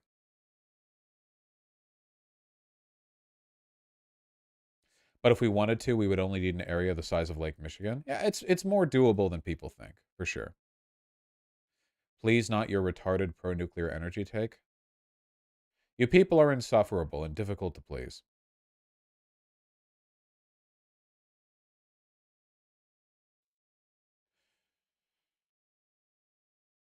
What is this?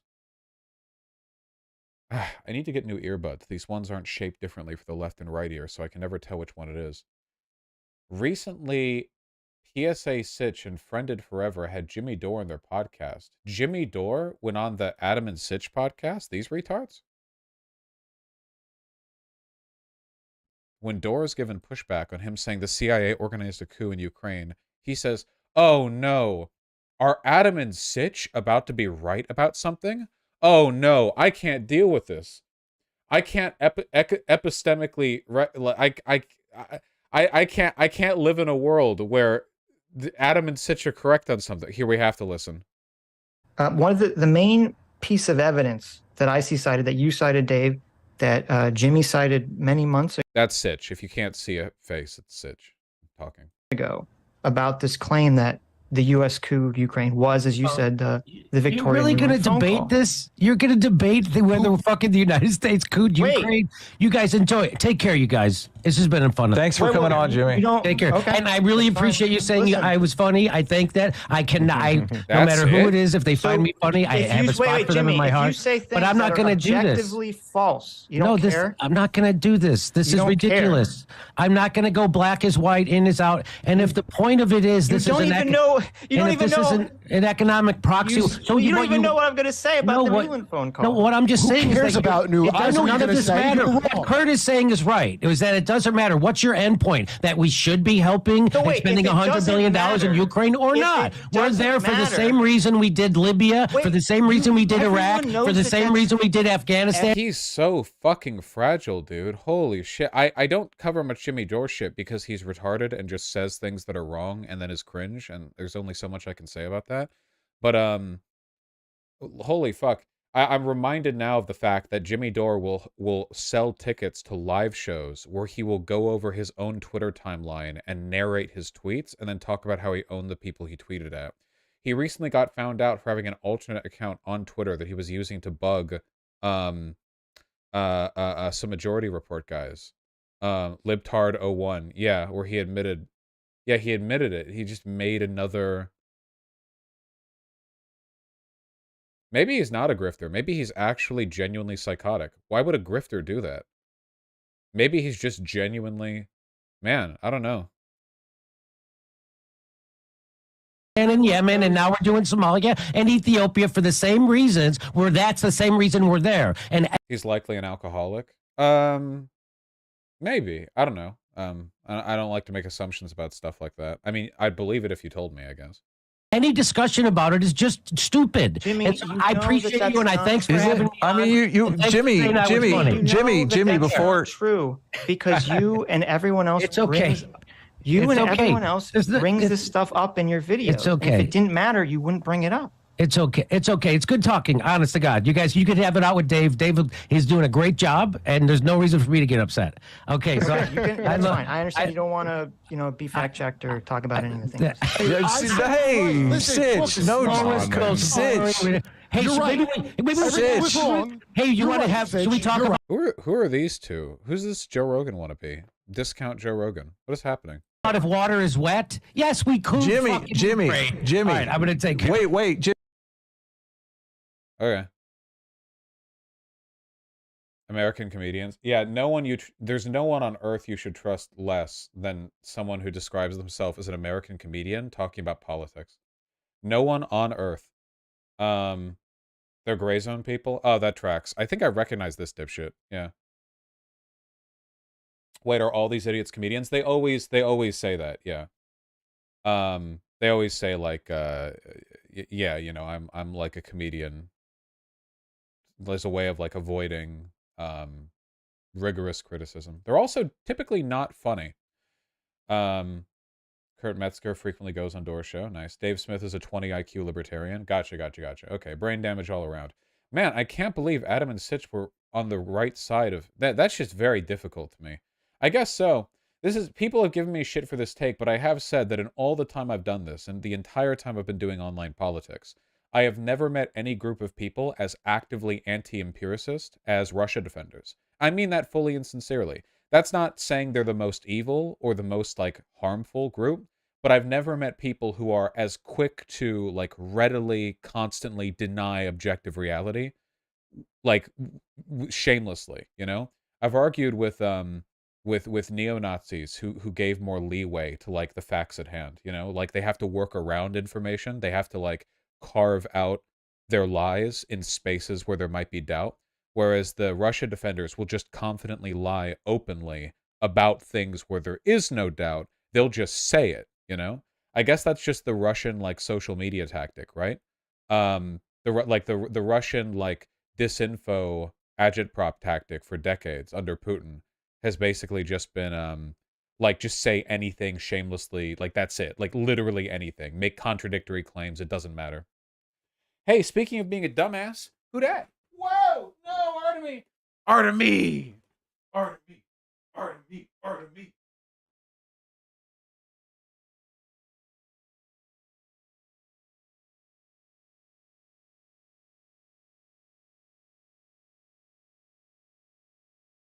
Whoa.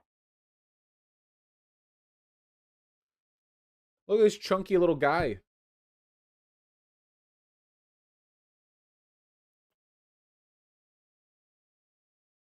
Look at how happy he is.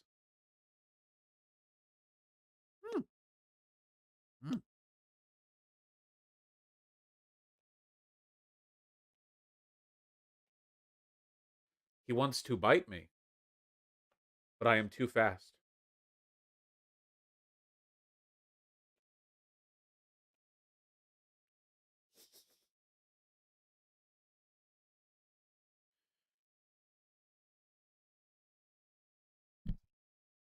He has been so aggressive lately when I shower about being loud when I'm in the shower.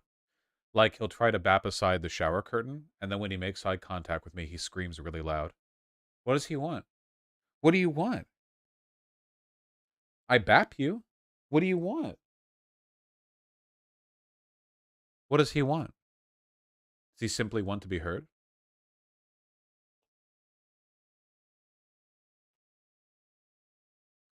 Ooh. Sometimes he'll jump in the shower while I'm showering. He'll just sort of, like, stand in the dead zone that my body blocks. So, like, he's not getting directly splashed with water. And he'll just stare at me for any length of time until inevitably I shift and the water gets on him. And then he scatters out. What are you doing? What are you doing?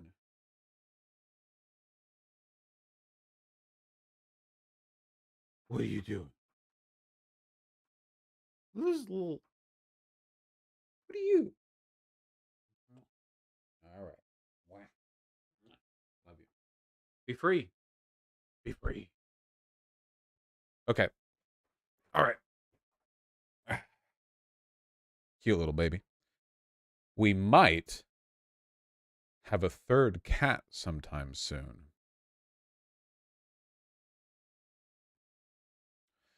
Where's the tanky? Sleeping. Details pending. You'll see them if you see them. What will its name be? Details pending. It would be a while down the line.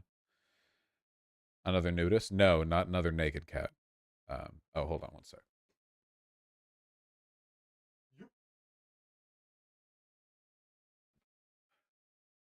What will its ideology be? Behave or I'll make it a fucking K-Hive type. Okay, let's run through these. First of all, I wanted to talk about the missiles striking Poland, but it turns out that it looks like it was actually a series of anti-air missiles that were fired from Ukraine to intercept a Russian missile. So it seems like it was kind of a, wacky, just a goofy, wacky little goofy goober moment. Still fully blaming Russia, since they're the ones, conducting the war. Zelensky denied it was Ukraine. Whoa. No. Zelensky denied it was Ukraine. The truth of the matter is this, right? It doesn't actually matter where the missile came from, because if it was from Russia, it was an accident. We all know that, right? If it was a Russian missile, they did not intentionally strike Poland. If it was a Ukrainian missile, obviously, it was also an accident. Why are any missiles being fired near the Ukrainian-Polish border? Because of Russia. Therefore, I blame Russia. People were getting heated. The Polish government said it was discussing invoking Article 4. Article 5 is when NATO combines to form Voltron and deletes a country from existence. Article 4 is when the NATO countries get together and they talk. Article 4 is when they have a little chit-chat. So, yeah, Article 5 is a buster call. Exactly. Yeah. So listen, these are the two responses that NATO can have, okay? A Zoom call or a buster call. Those are the two things they're capable of doing. Either way, don't worry about it. Seriously, don't worry about it. Even if the missile was from Russia, this would not represent a significant escalation. It would not represent the possibility of World War III starting. It would not represent a bunch of nukes going out. Understand that while minor accidental scuffles at the border between, with Poland or any NATO country, while they are unfortunate and not good, it's still important to remember that, think about it, all right? You think the Polish government and NATO haven't gotten together, and along with the Baltic states, and said we're probably going to accidentally get some flack here. What do we do in case that happens? I do not think NATO is going to start a nuclear holocaust because a missile accidentally struck a NATO target. That would be very wacky. It seems this might have been Ukrainian anyway, which is, the bad luck, I'm sure that there are actually, a lot of missiles that have struck Polish territory, but, in nowhere. You know what I mean? Like a missile might, or an artillery shell might, 1,000 feet across the border in, a forest or a clearing or something. But this hit a village and killed 2 people. That's really bad luck and really, really unfortunate. Yeah, the only reason we're even talking about it is because there were casualties. It's not the first time munitions have made their way over to Poland, accidentally. What's the Polish equivalent of Ohio? All of Poland is the Polish equivalent of Ohio. But no, it's mostly the southeastern part. That's the Ohio. Yeah. So just keep that in mind, okay? Think of the 2 people that died. They would want World War III to avenge them. That's true. That's true. From a purely humanitarian perspective, you know, we should support World War III. Just, I did really like this image. Somebody else screenshotted of me versus Bo when I was at the doctor's office the other day. When I heard the news, so I was just like, okay, hold on, let's make sure that people know that I'm funny before we all die. Yeah, the 2 types of leftists.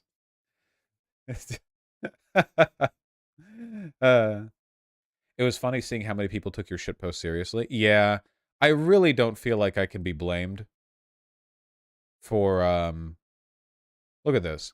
Raise your hand if you fully support Poland initiating a global nuclear holocaust to avenge its 2 neighbors. People got really mad over this. This reads like it would be, like, obvious, like, me making fun of the warmongering people. Okay. You know, whatever. People are, you know, it's Twitter. No jokes allowed. You guys know how it is. Somebody's saying Candace Owens had a big brain take. I love big brain takes. The false dichotomy presented by the Western press was that you had to be either pro-Putin or pro-Zelensky. I support neither. At least Putin doesn't pretend to be a good person. Zelensky does. Is this even in response to the thing that happened? This is just her being pro-fascism. That's fine. Who's not pro-fascism now and again? We've all done that. Vosh, Poland is scarily conservative. I have coworkers from there, and they had loads of women's rights taken away the past few years. They have abortion trips to Western Europe because it's a criminal offense in Poland. Yeah, we are seeing a broad resurgence in right-wing populism and fascism in some parts of Eastern Europe, which is deeply unfortunate. Poland is also pretty influenced by Russia, even though Poland doesn't like Russia. The Polish-Russian relationship is really, really complicated. It's really complicated.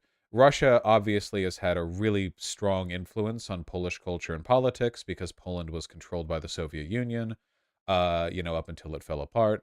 But also the Polish hate the Soviet Union and Russia because they were subjected to so much tyranny under the Soviet Union. And also Poland is currently a part of NATO, which is a military bloc that was formed to defend Western Europe against the Soviet Union and expand Western hegemony. So there's like a weird confluence of interest there. It's, you know, it's complicated. Poland also even has an LGBTQIA+ free zone where LGBTQIA+ people are banned. We do too. It's called My House. Get that shit out of here. Thank you.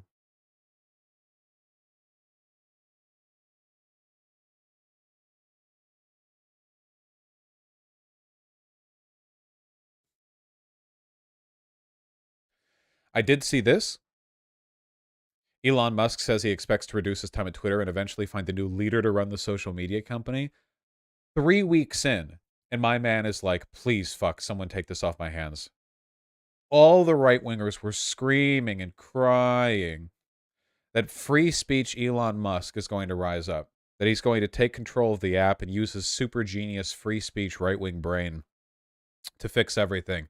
My man's, you know, he's running around Twitter HQ. He's chewing on wires. He's leaving rat droppings in the ventilation, and now he's looking to get some other boring corporate CEO who will run Twitter pretty much exactly the same way that it was run previously.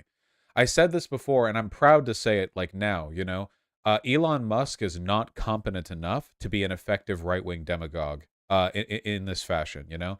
He can do his "I don't like pronouns" tweets, which requires, you know, about the IQ of like a goldfish. But Elon Musk is a dumbass and not really capable of like shaping Twitter to be like a competent vehicle for conservative propaganda. So that's cool. Insulting to goldfish, TBH. Yeah, at least they're better. Listen, okay? What's the difference between Elon Musk and a goldfish? At least a goldfish can swim, but they both know the same. They both know about as much about how Twitter functions. What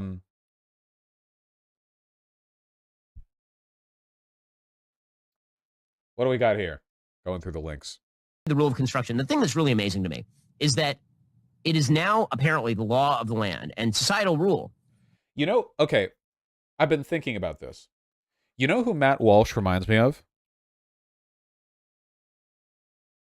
Matt Walsh reminds me of the cultists under Joseph Seed in Far Cry 5 because they're like coded Christian nationalist fascists, but for some reason, the guys in Far Cry 5 look soy because the idiots who developed Far Cry 5 were like, well, we don't want to make any political statements about our game where an evangelical Christian coded cultist leads rural Americans into a gun-crazed like death cult.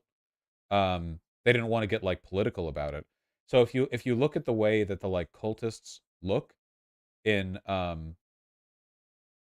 Cry 5. Here, wait, Far Cry 5 cover? Can I just use the cover?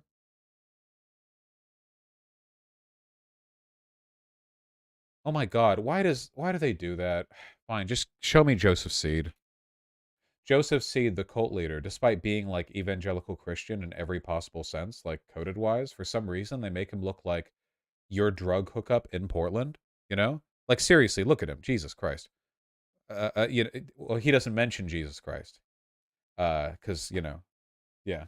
But this is the vibe that I get with Matt Walsh because the dude's a fascist. I mean, so is he. It's just like for some reason the developers were like, what if we made him look soy? And that's what we have to deal with now, you know?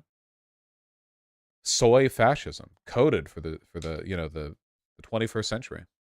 I bought those glasses because they drip. The glasses for Joseph C. do drip, that's true. Ah, yes, Matt Walsh without the beard. That's right. Like, come on. You look at this guy, you really think he's going to be a far-right fascist or whatever? This guy looks like he collects vinyls. This guy looks like he doesn't get second dates because he's too eager to tell the girls that he has first dates with how like much he likes eating pussy. You know? Look at his fucking hat. This looks like a guy who has like opinions on like different film resolutions through history. You know what I mean? Like opinions that you could ask him about. Like, oh, I actually think 4x3 was a really innovative way of shaping the, you know, yeah. Yeah, the fucking dick sucking lips, dude. Holy shit. Pan and scan. Yeah, yeah, exactly. This looks like a guy who has like a DeLorean model of the Back to the Future movies. You know, he's got a little glass case with a light. This motherfucker carries a This motherfucker carries a condom in his wallet, even though he's in a monogamous relationship and got a vasectomy 6 years ago, because it still makes him feel like kind of, you know, like he's still with it when he goes out and he like opens his wallet and sees the condom in there, you know? But it's like, no, he's actually a fascist, you know? Cut the bit while you're ahead. It's a good bit. All right. Don't at me with that Back to the Future thing. Listen, as a soy boy, okay? I just want to let you all know I stand with all of you, unless you're a fascist, in which case I don't.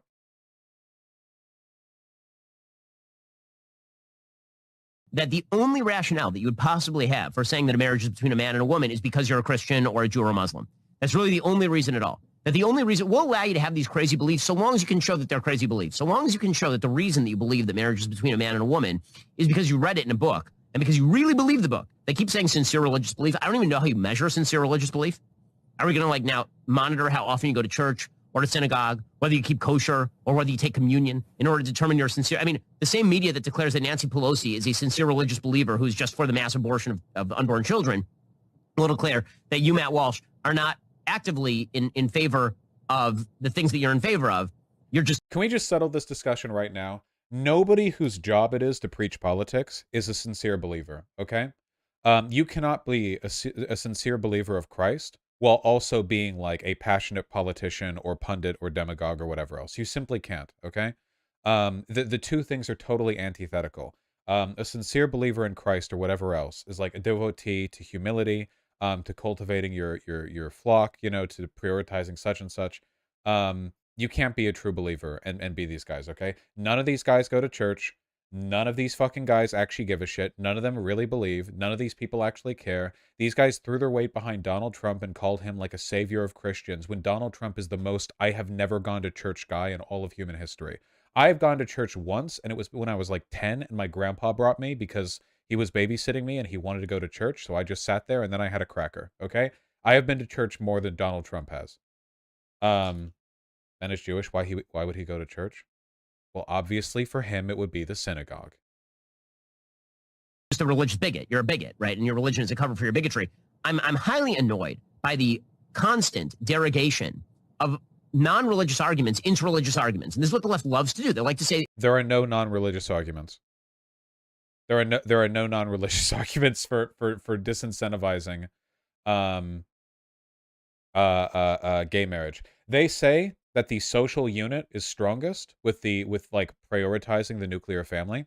First of all, the question as to whether or not the state should assign certain legal rights and protections exclusively to people who form a bodily unit that is considered the most socially efficient, that's questionable to begin with. Secondly, the nuclear family is objectively not the most stable family unit. Hey guys, why do you think Hispanic households have so much stronger community and family ties?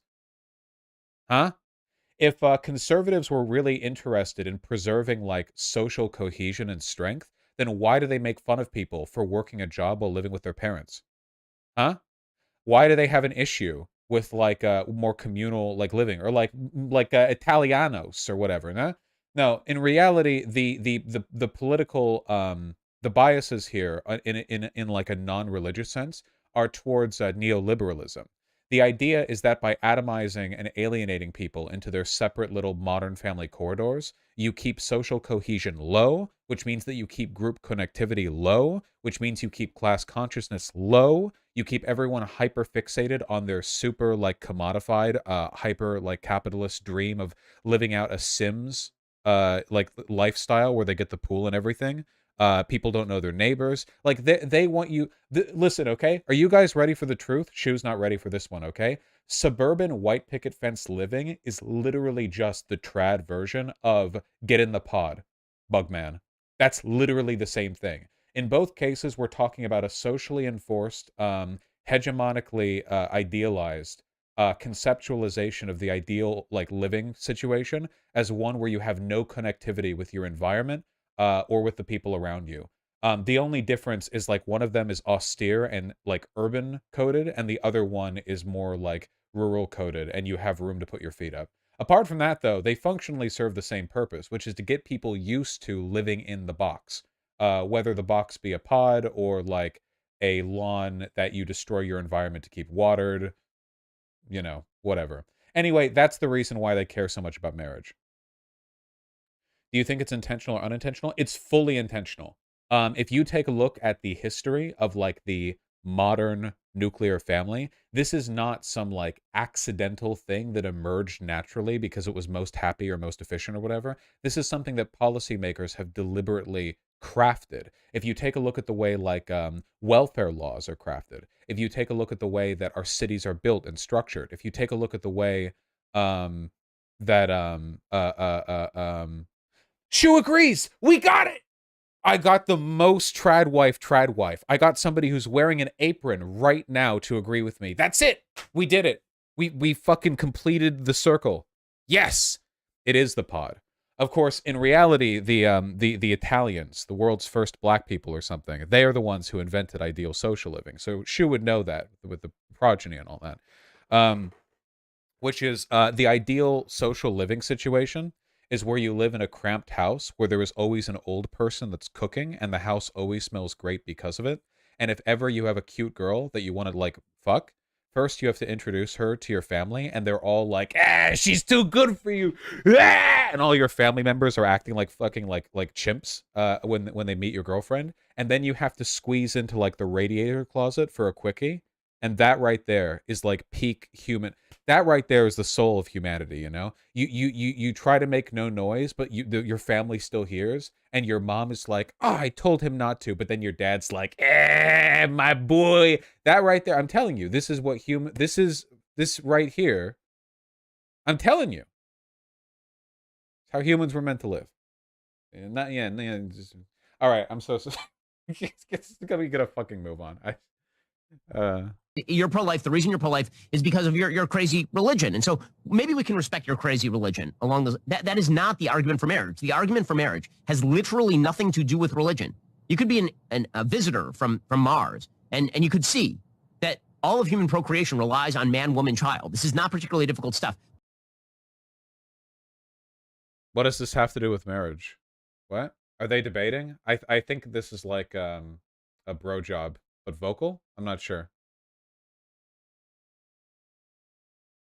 The funny thing is, man, especially, you know who Jesus Christ would care most about? Like orphans, right? One of the nice things about the legality of gay marriage is that it's actually an effective way at dealing with like our orphanage care system, because there are a lot of listen, the state caretaker systems for orphans in the U.S. are beyond nightmarish. I could just make something up right now that sounds like it came straight from like an Edgar Allan Poe short story, and it would be probably better than what a lot of orphans go through day to day. Like I could just and then like the hammer guy hits them on the head with the hammer, and then the hammer guy says, "That was your lunch, son," and then walks out, and then this is probably happening right now. It's a horrible, horrible system. And you know, if marriages between like the gays means they like adopt some, that's really nice. Also, do we deny marriage to infertile people? Like, right? Do we tell like older people they can't marry? It's like, oh, actually, your social organization unit is meant to facilitate procreation. Well, then why do we marry infertile people? Clearly, like in reality, it's about neoliberalism. It's about heterosexuality. But like they want to pretend it's actually about logic and science, which is like a pretty common Ben Shapiro take. Matt Walsh isn't talking right now because he has to like keep his mouth shut, because he knows that if he opens it, he would be like, I concur, Ben. Also, there's the secular argument for shooting them, which I believe, and then he would like go into that because that's what he believes, you know? By essentially boxing in the argument in favor of traditional marriage into, well, if you're a crazy religious believer, maybe we'll let you have that. But, you know, if you're a cake baker, then we're not sure about that, right? I mean, like, we're not sure how far this religious liberty thing extends. What you're really doing is you're setting the ground game at same-sex marriage and traditional marriage are completely the same thing. True. And if you object to it, the only reason that will even allow you to do that is because of this crazy thing called religion. Yeah, I mean, yeah, like overwhelmingly, yes. Opposition to same-sex marriage in the U.S. is a religious thing. Not 100%, but yeah, like literally, for decades, that has been the argument fronted by the right, which is like, a traditional marriage, man and woman, God says so, blah, blah. Like, it's all been religiously oriented. White people do dog marriages for fun. Marriage is meaningless, and that's good. Marriage is just when you wear a cute dress and then kiss somebody that you like a lot. And I think that's cool. But if you try to put more meaning into it than that, and then like try to push that onto other people, yeah. Yeah, it's cute dress pilled. That's fine, you know? I'm not anti-cute dress. Matt Walsh clip to watch after. What is this? Obviously, if you do this, he's referring to sodomy, of course. Is to begin with, it's not just this, but it is also to begin with a threat to an attack on religious liberty. This is true. All sodomy. That's where it ultimately leads. Because if you're codifying on a federal level that two men have a right to get married, it's a human right, a civil right, then that would mean by extension that that a church that refuses to marry a gay couple is depriving them of their basic human civil rights. No, that's not how that works. Well, no, chat, you're incorrect on this one. The right to have a same-sex marriage does not mean that every institution has to do it. Protection of same-sex marriage would mean the state has to grant or award you that marriage. They have to recognize that marriage. Like right now, for example, the Mormon Church has supported the Protection of Marriage Act, or whatever it's called, because while they believe that it should be civilly allowed, religiously they still think it's a sin, which is their religious freedom, much as I disagree with it and think it's hella abusive to have a kid grow up in a household where they're told they'll be sent to fucking hell for all eternity if they ever eat ass, which, you know, it's 2022. What are you supposed to do? Listen, this is an acceptable compromise, okay? As far as I'm concerned. It is listen, okay. Let me put it this way. There are two kinds of marriage that often overlap but don't always. Civilly recognized marriage and religiously recognized marriage. Religiously recognized marriage is civilly recognized, right? Like if a church marries you, it's like, ooh, under God, da-da-da, you know, the state recognizes your marriage, okay? You can go to like a courthouse right now and get married. You guys know that? You can go to a courthouse and get married. You can have a wedding and have it officiated by somebody who's not of a religious denomination. You can just have it. You can do that without a religion. What I care about is that. I care about the right for the state to grant these legal civil rights to all people. Frankly, I don't think there's much benefit to trying to like I don't know, compel like an average little church to do this kind of ceremony. I guess this can kind of depend area by area, because there might be some places where the only place you could really get a lot of these functions would be through local... call it a short-term compromise. How about here, new argument. I'm doshing out a new one, okay? Fuck you, I don't care. Eat shit. There we go. Got that one. Sorry, that took me a bit to come to. You know, I'm just... here we are. They may not be putting that language in the bill exactly because they want it to pass, but that's what it means. And that's how it will be used, no matter what the bill says. It's the secret. It's the secret text that you couldn't read because it was so small. And I'll tell you this, that, you know, any Republican who would sign on to a bill like this, I don't care if they have this weak, you know, they've created this Trojan horse now where they're pretending that they're protecting religious liberty. Doesn't matter. Any Republican who would sign on to that should be exiled from the party. Good. Join us. That's 12 Republican senators that are now Dems. Thank you, Matt. Adding to my power. They're literally mauling out over the most bare bones bill that could be passed. Well, yeah, Matt Walsh wants to facilitate a genocide of LGBT people. Yeah, he does. Yeah, of course he does. All of his language about trans people and queer people broadly, it's not just I disagree with you. It's explicitly like, you are the downfall of our civilization. He literally said yesterday that it was like a soccer team shouldn't be allowed to return to the United States because in the World Cup they had like the rainbow flag as part of their colors.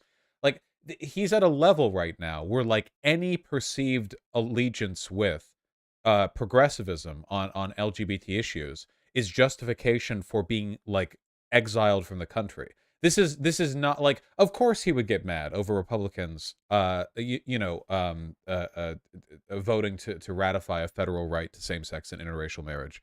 You know, he wants them dead. Won't happen because this is the direction the whole party is going. But that's what should happen. Here's the soccer clip.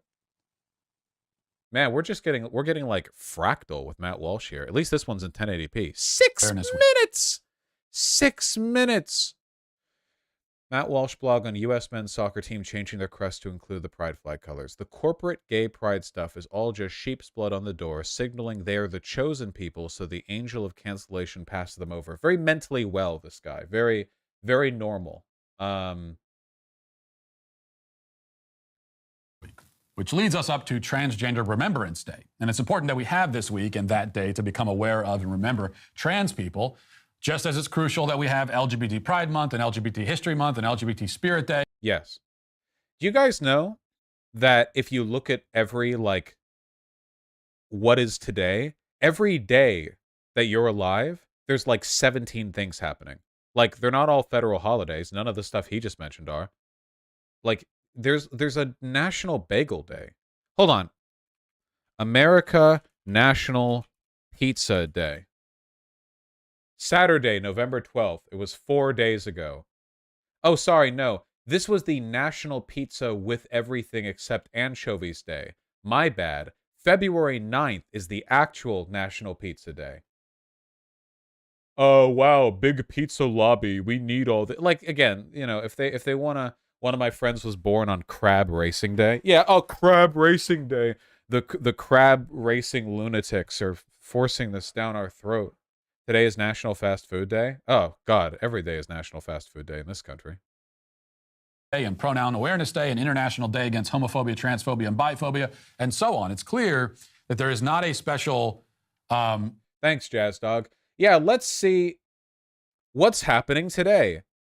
Baidush, a Hindu religious thing, Botox Cosmetic Day, Clarinet Day, Education Support Professionals Day, Geographic Information Systems Day, GIS Day, Have a Party with Your Bear Day, International Day for Tolerance, National Andy Day, National Black Marketers Day, National Button Day, National Chars Day, National Educational Support Professionals Day, National Fast Food Day, National Indiana Day, National COPD Day, and World Pancreatic Cancer Day. So there you go. The clarinetists taking over, like, yeah. You know, you can just declare anything, right? It's not like the state has to recognize it.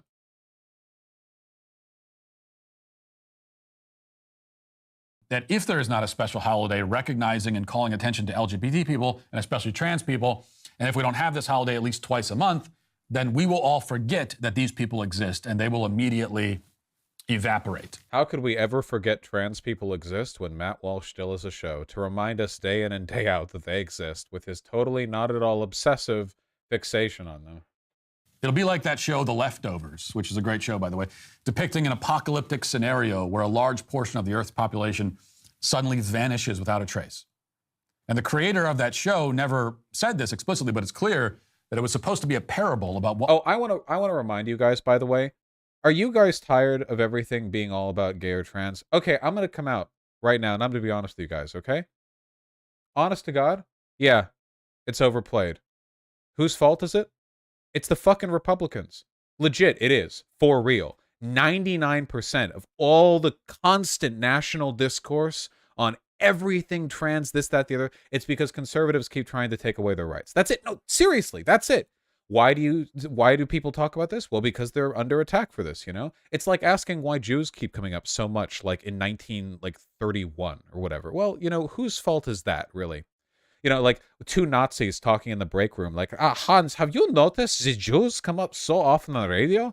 They really do, you know, control the national interest. And like 98% of the discussion of Jews on national radio is from the Nazis that are like publicly talking about it. You know what I mean? It's like fuck, you know? What will happen if we don't have enough LGBT awareness days? So we must always remain aware. We must make sure that everyone else is aware. And that the LGBT club stays at the center of everything always, no matter what, forever. And so to that end, the Men's World Cup team is doing its part, providing further evidence that soccer is gay. The men's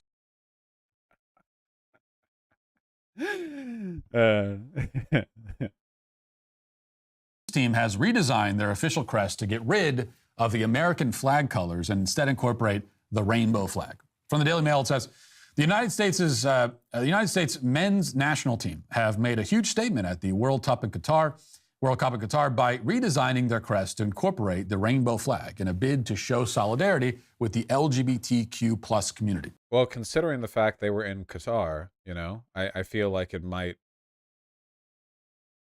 I don't know, might try to be saying something a little bit.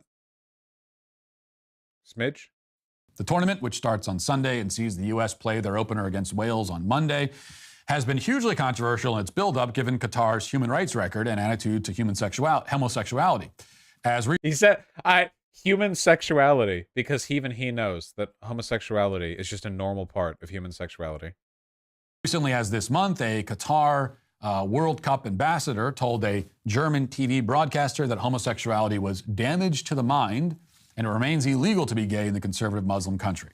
The U.S. Now let Matt Walsh explain how he fully agrees with the Qatari government. SMT appeared to have made an immediate stand on their arrival in Doha, though, by changing their usual red stripes on their crest to a rainbow around their team base. Pictures from the Al Gharafa SC Stadium in Ar Rayyan, where the U.S. Is he just reading out loud? Shut up. Jesus Christ. Boring. Do your job. Actually an example, really, of trans erasure rather than trans awareness, as it only includes the colors on the old LGBT flag. That's the bigoted, hateful LGBT flag of our ancestors. Is he going to make a point? Like we're 3 minutes in. He hasn't said anything yet. The one that looks tacky but lacks the boldness and courage to be totally chaotic and represented elsewhere. USMNT's chief communications officer told DailyMail.com, our rainbow badge has an important and consistent role in the identity of U.S. soccer. As part of our approach for any match or event, we include rainbow branding to support and embrace the LGBTQ. Oh, wait, yeah. Kazium, you're right. There's brown right here. That's not from the original LGBT flag. It's not really a straight lift of the colors either. Does the original, hold on. It doesn't have that violet on the right as well. The original LGBT, I guess it does. This looked darker than I remember the violet being on the regular flag. Whatever. The brown there definitely is normal, for the newer one. It's the Philly pride flag. Ah, yes. Community, as well as to promote a spirit of inclusiveness and welcoming to all fans across the globe. As a result, locations that we will manage and operate at the FIFA World Cup, such as the team hotel, media areas, and parties, will feature both traditional rainbow U.S. soccer branding. So it will have the traditional flag and also the rainbow flag. Cool. Now, you may point out that if U.S. soccer is actually concerned about Qatar's record on, quote, LGBT rights, they could make a much greater statement by refusing to participate in the World Cup in the first place. This is true. I don't know if that would necessarily be better, but that is an option they could take. Conservatives love to do this when they're like, oh, so you like a good thing, huh? Well then, why aren't you doing another good thing then? They like I hear this all the time. It's like, so you like socialism, huh? And why haven't you donated every cent you own to a workers' rights org and then die? Curious. He would have complained if they did that. Oh yeah, if a American athletics team declined to participate in the World Cup, well, maybe he wouldn't care because it's soccer. But I feel like he'd be like, "Wow, you care so much about LGBT people that you're like not even going to show up at the one thing you've been training for the whole year. If you really cared about LGBT rights, why not show up at the World Cup in Qatar and then rep them there, you know? Maybe you're just being lazy." Like, he would have done this either direction. There's not a way of empirically determining which measure is better. I mean, by simply showing up and participating, they are financially supporting the country that they claim to be protesting against, which is a bit like protesting J.K. Rowling by buying a Harry Potter book and then burning it. I mean, you've already bought the book. Well, no, because being a team participating there but publicly demonstrating a political position gives an audience to the position that you're holding, whereas buying a book and then burning it doesn't do anything publicly. The only actual outcome to that is the purchased book. So they're not really comparable, but, you know, just fact-checking my man over here. Or protesting Elon Musk by buying a Tesla and then running it into a telephone pole on purpose. Does that happen? Is that a strat? I agree that would be a silly idea. Okay. Yeah, why would you need to get the Tesla to run into a telephone pole? You're just buy a Tesla. You've already given your financial support. It's a little bit too late. Whatever statement you make in the process or afterwards is now irrelevant. No? Buying into a massive world stage as a way of making a political point is actually a really effective way of... Think about, was it Jesse Owens in the 1930, what was it, 2 Olympics in Germany, in Berlin, right? Yeah, 32, yeah. You know, Americans participated, and Hitler got, 36, sorry, you know? And Jesse Owens got to zoom really fast around the track and outpace the supposedly superior Aryan racers. And Hitler got to go 999. He was quite frustrated. He was very unhappy with that. That was fun. Would it have been better if Jesse Owens just hadn't gone because it was in Berlin? Was it bad that Jesse Owens, like, to a world audience, demonstrated an element of physical superiority from a black man in a Nazi regime? I don't know why I mean, obviously his point's stupid. But then, of course, this is the whole point of virtue signaling. That's why we call it virtue signaling, not virtue doing. We don't call it virtue doing because there is no virtue involved here in the first place, and also because nothing is being done. What? The term virtue signaling was always really dumb because all people virtue signal all the time just through natural, normal behavior. He's doing it right now to his conservative audience with his positions. I do. Everyone like, I don't know what it means anymore. When I think virtue signaling, I think like, I I think of somebody like very performatively demonstrating something in a fashion that doesn't like reflect their actual values or comes across as kind of like hollow, um, or pretentious. You know what I mean? Like it pretends to be more than it is. But that's not happening here. They just changed the colors in their logo. That's it. It's just okay. Like it's also by that logic, it's also virtue signaling anytime you put an American flag in any logo or brand, which it is. And it's like, if you really loved America, then why don't you have all production and manufacturing done in America and pay higher wages to your is that an argument he would make? Probably not. The corporate gay pride stuff is all just sheep's blood on the door, signaling that they are the chosen people so that the angel of cancellation passes them over. Very weird, prepared statement here. He had this one ready. He thought it was clever.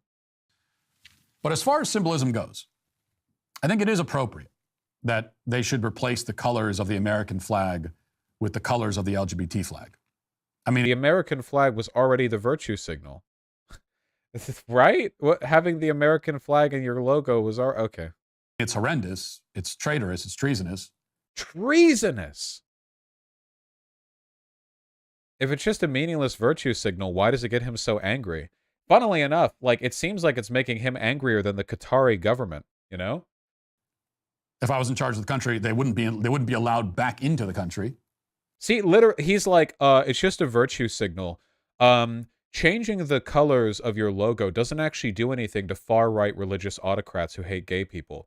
By the way, I'm so angry at this that I would literally charge you with treason if I was in charge of the country. But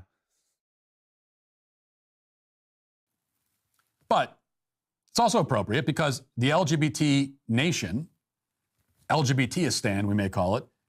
Oh, God. God willing, huh? Is, after all, the country that corporate America, as well as the United States government, seeks to represent. It is the nation that the left pledges its allegiance to. So right now he's so this is it comes across as really dumb, but this is like a Nazi talking point. The idea one of the large like conspiracy theories pushed by the Nazis when they were gaining power was that the Weimar Republic was an illegitimate post-World War I government controlled by Jewish people that sort of leached off the weakness of the German people, and maintained a kind of like deficiency and subservience to other countries. The idea of a dual allegiance is often invoked when trying to invoke genocidal violence against a group, right? So the idea to the Nazis that, oh, you're not actually loyal to Germany, you're loyal to this other country. In their case, the Weimar Republic, this Jewish republic, or so they would call it. They would use that to execute people. They killed a lot of people. A lot of people. With that basically being the charge, you know? It was, in fact, and you can learn this with the most recent video on 3 Arrows channel. This myth was so persistent that the Nazi sympathetic judges in the Weimar Republic's court would actually exonerate those charged with crimes if they were doing it for their love of the German nation. So in the Weimar Republic, there were Nazi judges who would make the argument that brown shirts who murdered or did arson or whatever, if they were doing it for the German Republic, which was not the Weimar Republic, that they were demonstrating a kind of superior patriotism that justified their actions. And people got away with literal murder for that. So obviously, I'm just pointing out, and I feel like I know it seems like I overhyped this talking point, but I want to make it really clear, like, there is no ideological difference here with what Matt Walsh is. None. It is the height of liberal arrogance to suggest otherwise. Everything that he does and says fits fully in line with the basic rhetorical and ideological strategies of the Third Reich. You know, it's just a matter of time and place. America is not as weak as the Weimar Republic, and so we aren't as susceptible to this kind of rhetoric. We don't fall as easily, but we still could. And I think it's important to know what exactly they're threatening us with. It is the country that wishes to colonize the world and export its ideas and values to corners of the globe that have no interest in them. Now, I've often said that the Alphabet Club is Globo homo, the Nazi conspiracy theory that the homosexual agenda, or liberals, or whatever you want to ascribe that to, represents a globalist internationalist cult that seeks to impose its degenerate values on countries all around the world. Also believed by the Nazis, though of course they didn't use the term globo homo, they did believe in, oh, you all can fill in the blanks. A religious cult. And it is that, certainly. But maybe on second thought, it's better understood in this way, as a country. It has its own flag, its own national holidays, its own myths and traditions. Dual allegiance. We are of separate people. The real America is not the corporate, government-controlled America that we live in today. He's doing the same thing. Nazis said the Weimar Republic were controlled by them, and he's saying the same thing about America today. The corporations and the government are controlled by international LGBT, globo homo, so on and so forth. Its own sports teams. Controlled by they slash And them. it has its own government, too, which is formerly known as the United States government. Now, some people predict that we will eventually, in the future, become two countries. There's going to be some kind of... I'm telling you. You can actually predict everything he's going to say because he's just following in line with the same conspiracies, the same, justifying myths. Civil war. But the point is that we're already two countries.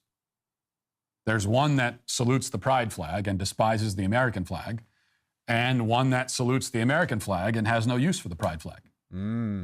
Has no use for social leeches and parasites who must be cast aside by real patriots in order to restore the soul of America. Again, I will not stop harping on this. It is exactly the same. Useless eaters. And no, he did. He did the Weimar thing. Yes, he declared the U.S. government a foreign government ruled by LGBT. Yeah, not the true government. The real Americans are, they belong to a separate country. At this point, it's only a matter of making the split official, I suppose.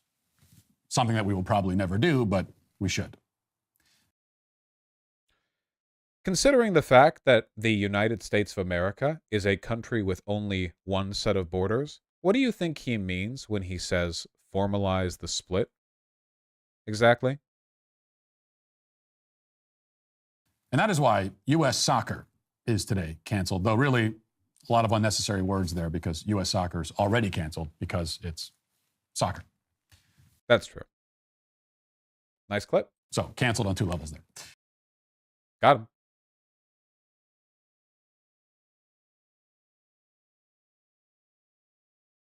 Oh, there we go. We got our daily dose of reminding ourselves what we're up against. To my great shame, I have neglected to mention. Goddamn, there we go. Qatar having a normal one? Sorry. Qatari security threatened to destroy camera during live TV report at World Cup. Sure, I'll take a look. Why not?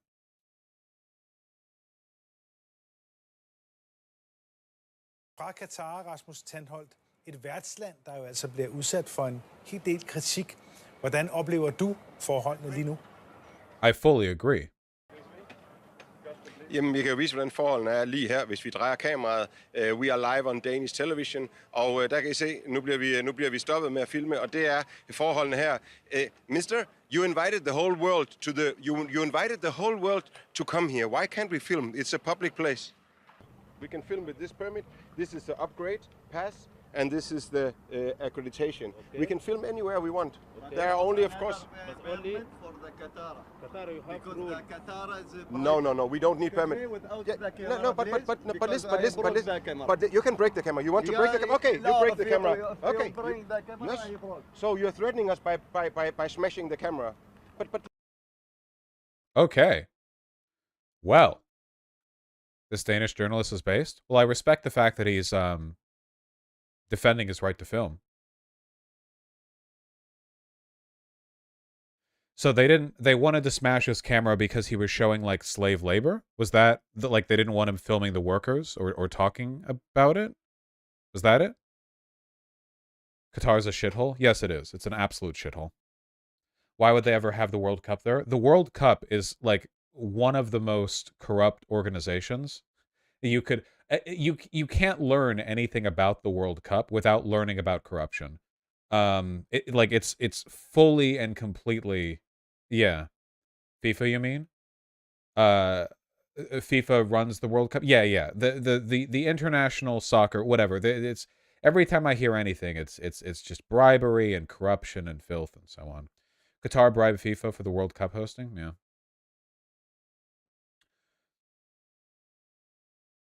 Why do they try to keep it secret? I don't know. I don't know. No, Yolanda Hayes, I have not. All right, close that all out. Close it, close it, close it, close it. How about I read donos? Well, actually, no. First, I'm going to pee. I'm going to take a big piss. Frothy stuff. You know, you guys, you can't even imagine. All right? Then, I'm going to read donos. Then, we're going to take a look at a bit of Trump's announcement speech. Not the whole thing, because my man's getting kind of sleepy himself, you know? I had to hear it, Galley. Let me take a pee real quick. Frothy pee isn't good. No, the pee isn't frothy on the way out. It gets frothy when it hits the water in the bowl because of the high velocity. Look, just... What the... Woo! Goddamn.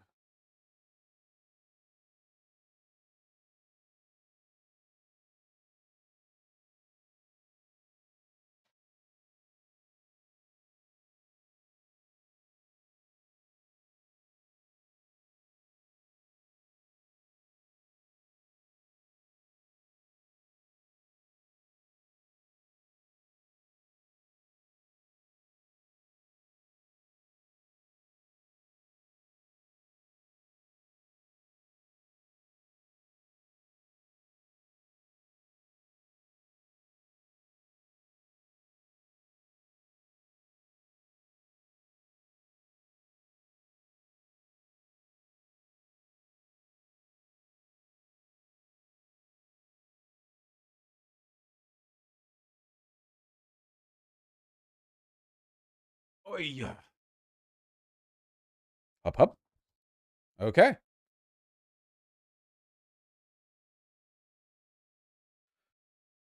Alex Caruso 01. Thank you for the $5. Yes, Matt Walsh would definitely not object to the Blue Lives Matter flag and call that treasonous. Some name I don't know. Thank you for the $3. Isn't it likely that Ukraine tried to lure NATO into getting involved to aid them in the war? No, that's absolutely not. 0% chance of that happening. Zelensky does not want... Zelensky would not fire missiles at Poland to try to bait a NATO, like an Article 5. No chance at all. Mr. Wynn, thank you for the $5 and $2 both. I really appreciate that. Matt Walsh is simply a Nat-soaked neocon translator. Yeah, he does facilitate that transition quite well. Soli and Schwil Hogin, thank you for the tier 1 subs both. I really appreciate those. OC, thank you for the $10. Just got stood up on a date. Oh. Showed up and waited and got ghosted. Thought that shit only happened in movies. Nice lefty convos leading up. Been down about it.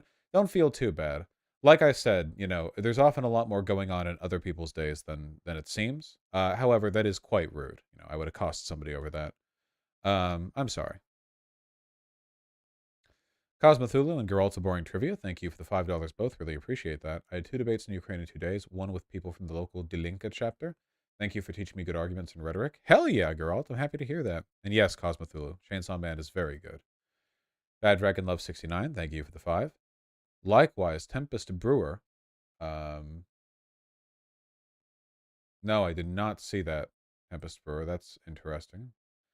Def Dejonova and Karod G. Thank you for the tier 1 subs both. Will do, Karod G. Stoned Yeti. Thanks for the $2. Is the Jan 6 committee done? I don't think so. Not yet. Hydronel and Kalvik Garbasic, thank you for the $5 both. I really appreciate that. What do you think of Dr. Breen from Half-Life 2's anti-superstition? I think it's a disingenuous attempt to pacify humanity. I'm not entirely sure what you mean.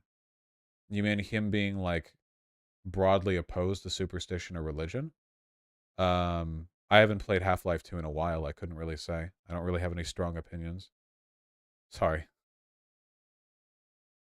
Socialist Goose, TV Fathers, Dan29A, and Any, thank you for the Tier 1 subs all. I really appreciate that. Linkman95 with the Tier 3 sub, thank you very kindly. Stop Shaming Bottoms, I'm a proud contrarian sub. I'm sick of your shit. I'm not talking brat either. I literally fucking hate you. Ah, the bottom says, saying they hate me as they give me $20 for a colored name on my website. And a few emotes. I'll keep your principal disagreement in line. Thank you. Reno Eno, thank you for the $5. Findom Vosh. I love findoming these people, Shoe on Head. Very profitable. Gotcha, Reno. I'll take a look. Not me, us. Thanks, Tier 1 sub. Okay, that's from yesterday, so I can move on from here.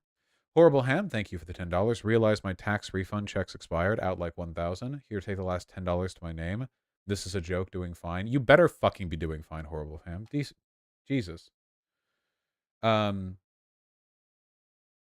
thank you for the $15. I really appreciate that. Someone broke into a mink farm and released thousands of them into Northwest Ohio. Now there's 10,000 minks running around over here.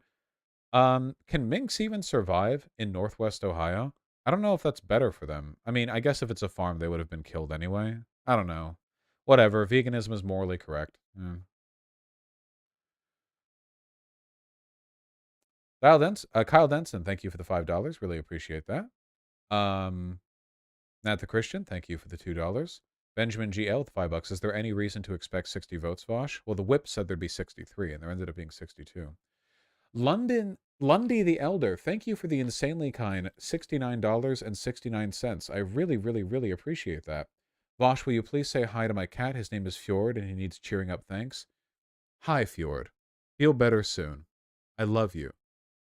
There we go. Thank you. Horizon with the $5. Voshite Dark Money made this W possible. Never forget that. True. Emma Real with the Tier 1 sub. Thoughts on dragons? They're pretty cool. Big dragons, pretty cool. Sovball and Tug Speedman, thank you for the $5 both. What does interracial mean? America's such a mixing pot. No one is one race. There's no federal definition for what an interracial marriage is, but protecting it would mean that if the Supreme Court ever revokes previous jurisprudence on the protections for interracial marriage, states would have the ability to set their own definitions. And it could be 1/4 difference, 1/4. It's whatever. Cunty Cat, thank you for the $10. Saw that film Amsterdam. Has a lot of what you often discuss. Fascist view on art, the banality of evil, rightoid anti-democracy, even Smedley Butler. Watch it. Amsterdam. I think I've heard some people talk about that. Can give it a look, maybe. Alec, thank you for the $5.96. Really appreciate that. Noletrum, thank you for the 500 yen. What the fuck is up, my dude? Live long and prosper. Dorky ass shit I'm doing on stream. Corny ass white boy behavior. You got me. Evim Nardist, thank you for the very kind $50. I really appreciate that. I went to my first school board meeting because one of the board members said some super transphobic and racist stuff, and the community response really gave me a lot of hope, although he refuses to resign. Thank you for inspiring me to touch grass.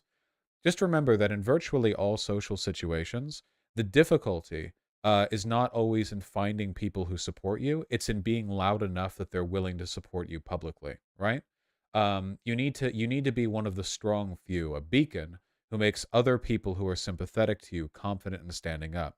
A benefit to a lot of reactionary politics is that a lot of people who are racist or transphobic are also brain damaged, retarded, and mentally ill, which means that they lack shame and just confidently say insane shit.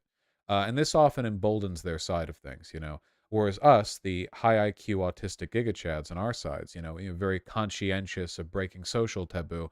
But you have to understand that if we're to win, you know, we need to be as confident in being correct as they are in being incorrect, you know? You have to be as much an advocate for being a good person as they're willing to be being an advocate for, you know, being a bad person.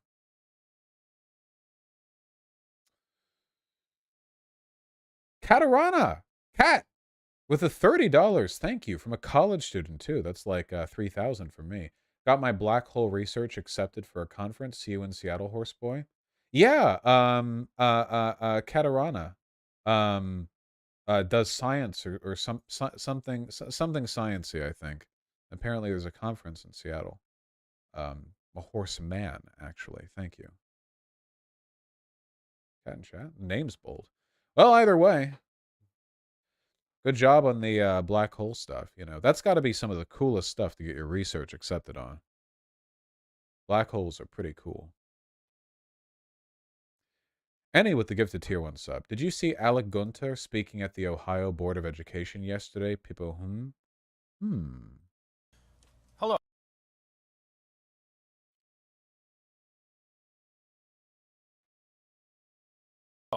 My name is Alec Leindecker. My pronouns are he, him.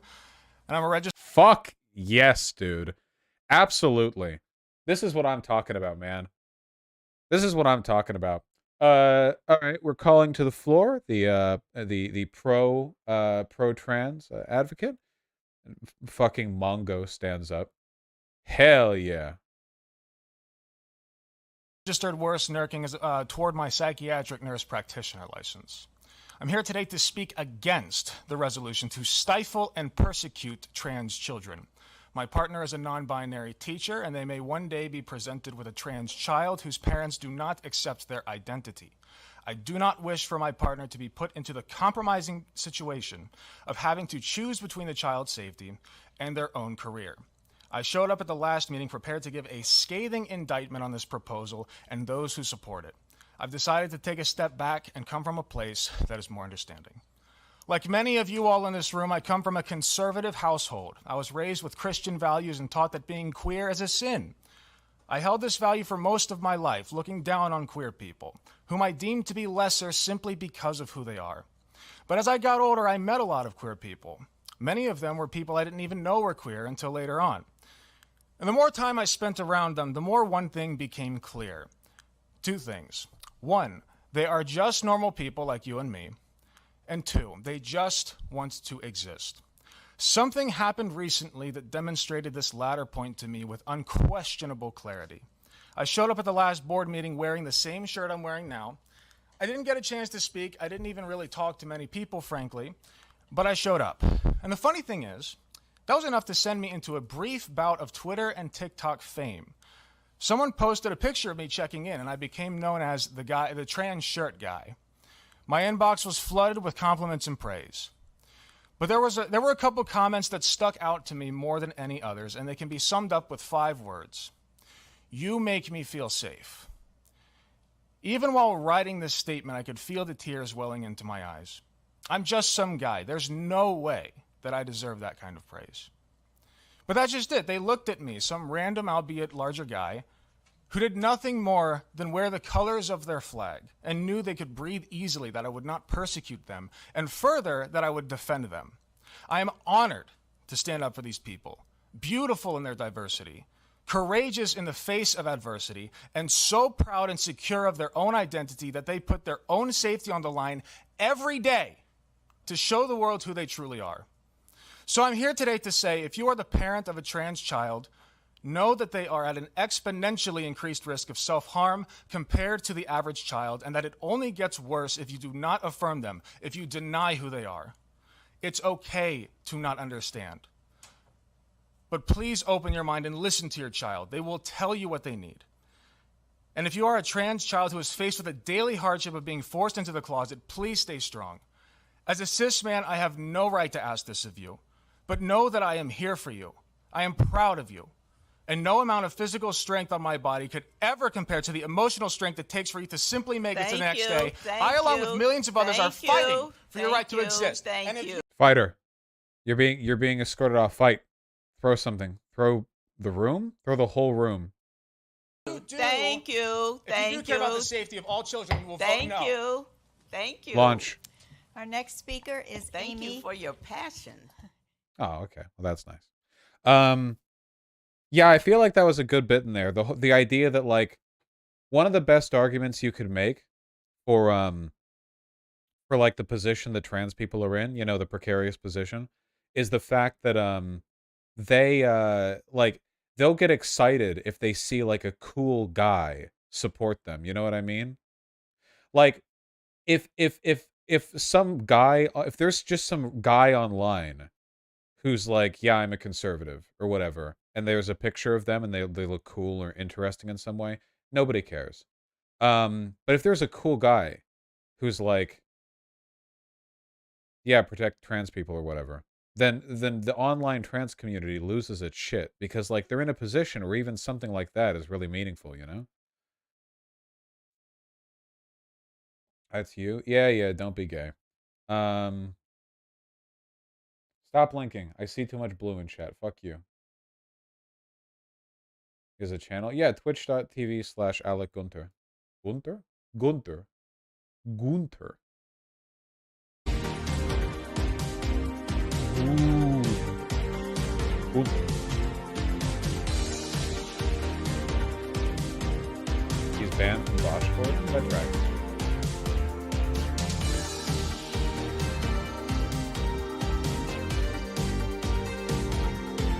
I don't control it.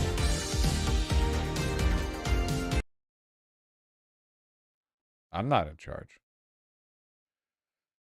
Okay, what was this thing that I was looking for? Hold on.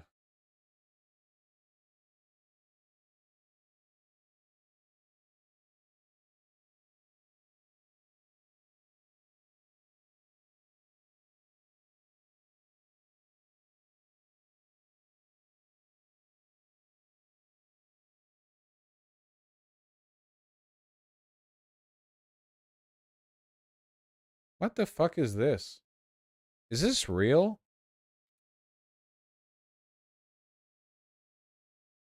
I fucking hate Pokemon, man.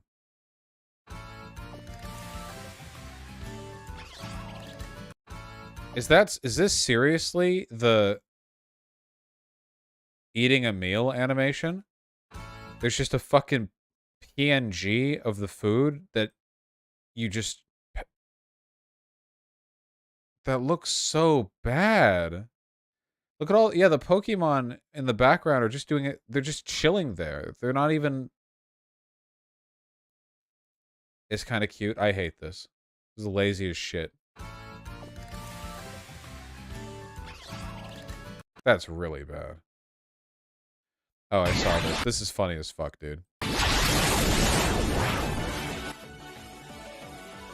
The Z move.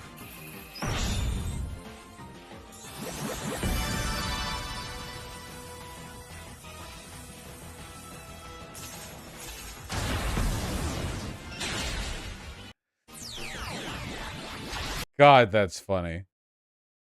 Oh my god. Yeah, don't be too mean to the one like kid that gets brought in during bring your kid to work day that they have do all the animations. This is one of the strongest attacks in the entire game. Yeah, it's you can tell it's so flashy.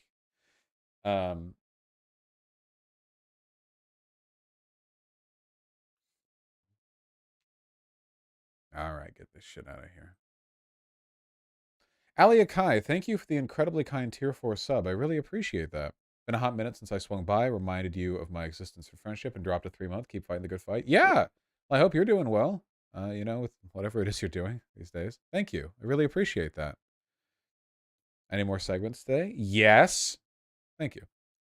2 nouns verbing with the tier 1 sub. Sam Cedar willing to appear in your stream. I'm not surprised by that, you know. It's just like if we have anything to talk about, hop on.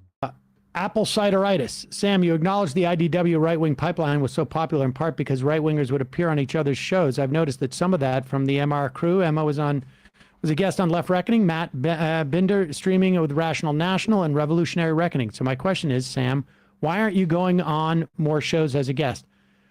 I try and go on. You go on shows. I go on shows. I try and go on, you know, when I've been invited. But it's also, you know, I'm busier. But Matthew of Philadelphia, I go on shows when I'm invited. This doesn't even mention me. No, it's Sam. I haven't talked to Sam. The reason we haven't talked isn't because there's a weird beef or anything like that. It's just, you know, Sam Cedar and I are both the kind of guy who waits for the other person to email first.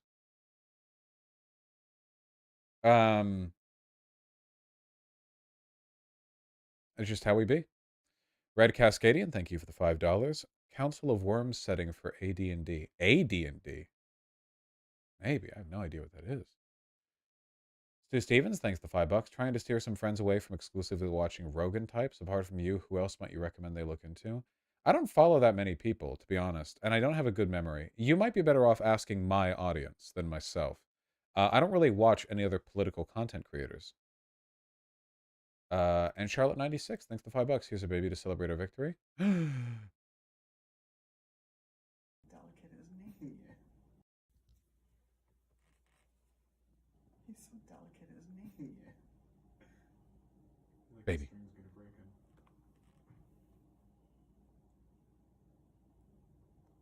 AD&D is 2nd edition? Jesus Christ, I've never played 2nd edition.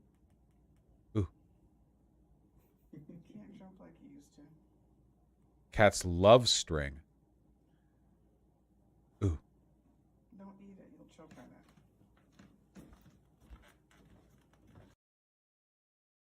String. Yum. Don't let them eat string. Yeah, don't let them eat string, but you know, you can dangle. Hip. Hip. Hip.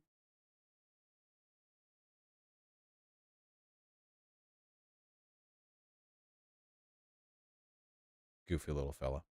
All right, that's enough. Where's the thing? I'm finding it. I will not slug. But thank you.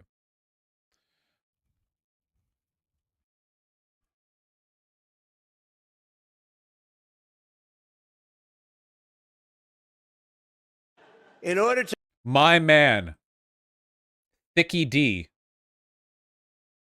coming out here with the hot take that literally everyone knew he was going to come out with. Hit it. In order to make America great and glorious again, I am tonight announcing my candidacy for President of the United States. Woo! Woo! Woo! Woo! So to reiterate what I've said recently, that I still believe completely, fully, 100%, but to reiterate, to make sure everyone knows, Donald Trump is actually communism's only hope in America right now.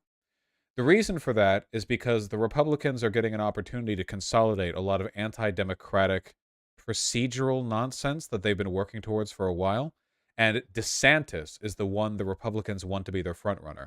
DeSantis is more ideologically committed to fascism. He's more easy to control, he's more predictable, and he's less of a narcissist.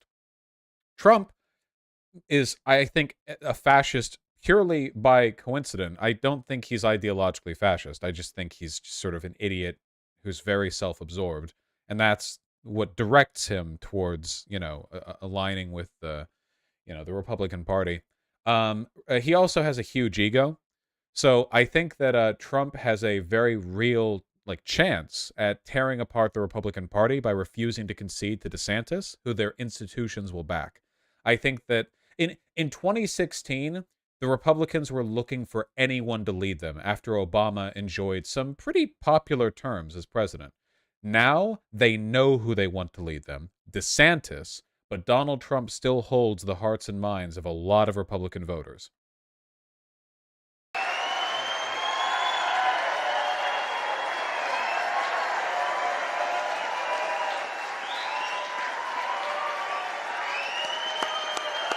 Thank you, Chris. Thank you.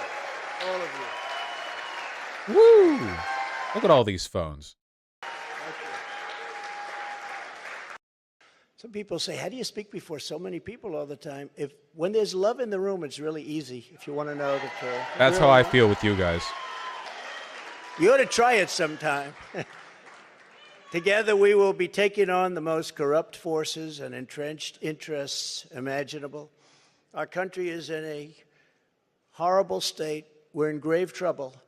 This is not a task for a politician or a conventional candidate. This is a task for a great movement that embodies the courage, confidence, and the spirit of the American people. This is a movement. This is not for any one individual. See, right off the bat, he's making a dig at DeSantis here.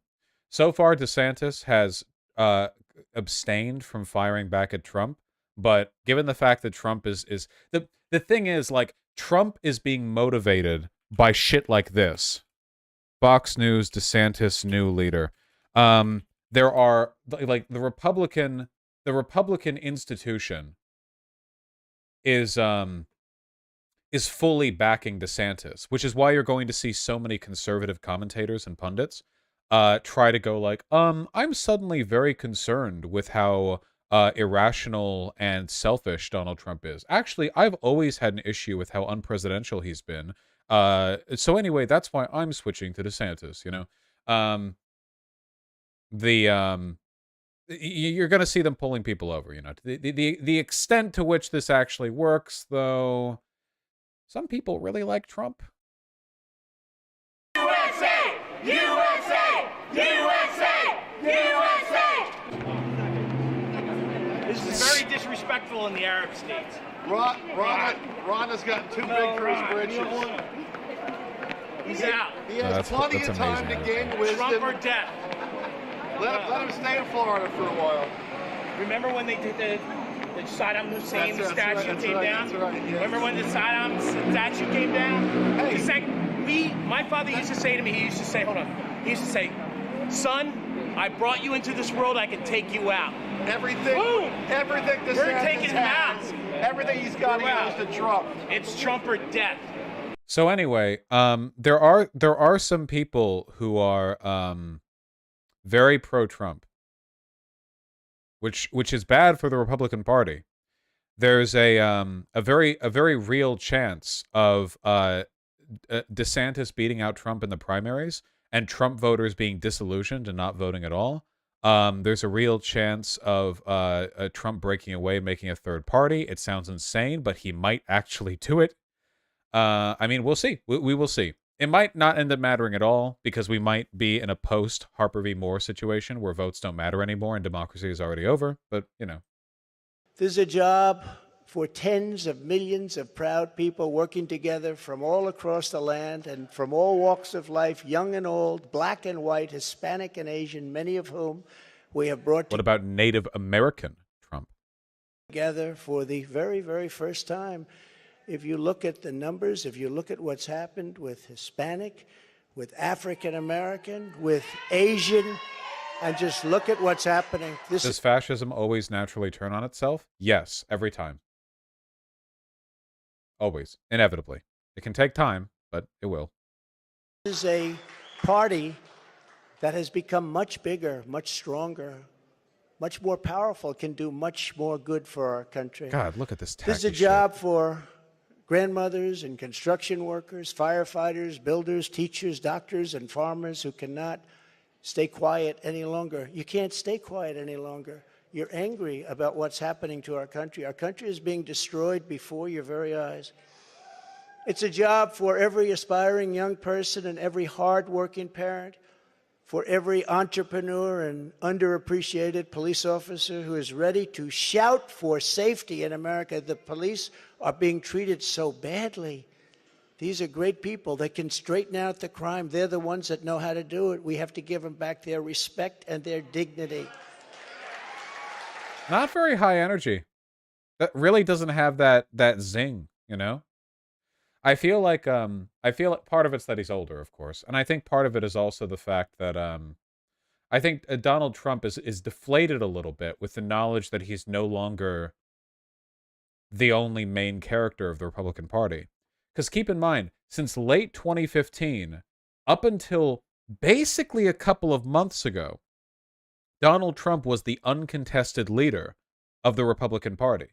And now all of a sudden, you know, there's another lad out there.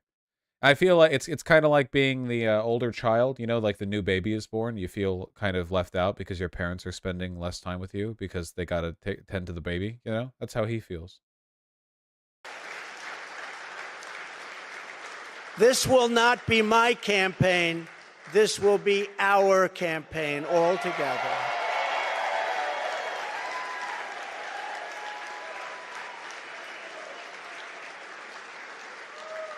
Because the only force strong enough to defeat the massive corruption we are up against is you, the American people. It's true. The American people, the greatest people on earth, we love them all. And we love both sides. We're going to bring people together. We're going to unify people. And it was happening in the previous administration, previous to the previous. And what was bringing them together was success. Prior to COVID coming in, the people were calling me, that were calling me. You wouldn't believe it. People that were so far left, I figured they'd never speak to me and I would never speak to them. But our success was so incredible, like never before. And then COVID started coming in from China.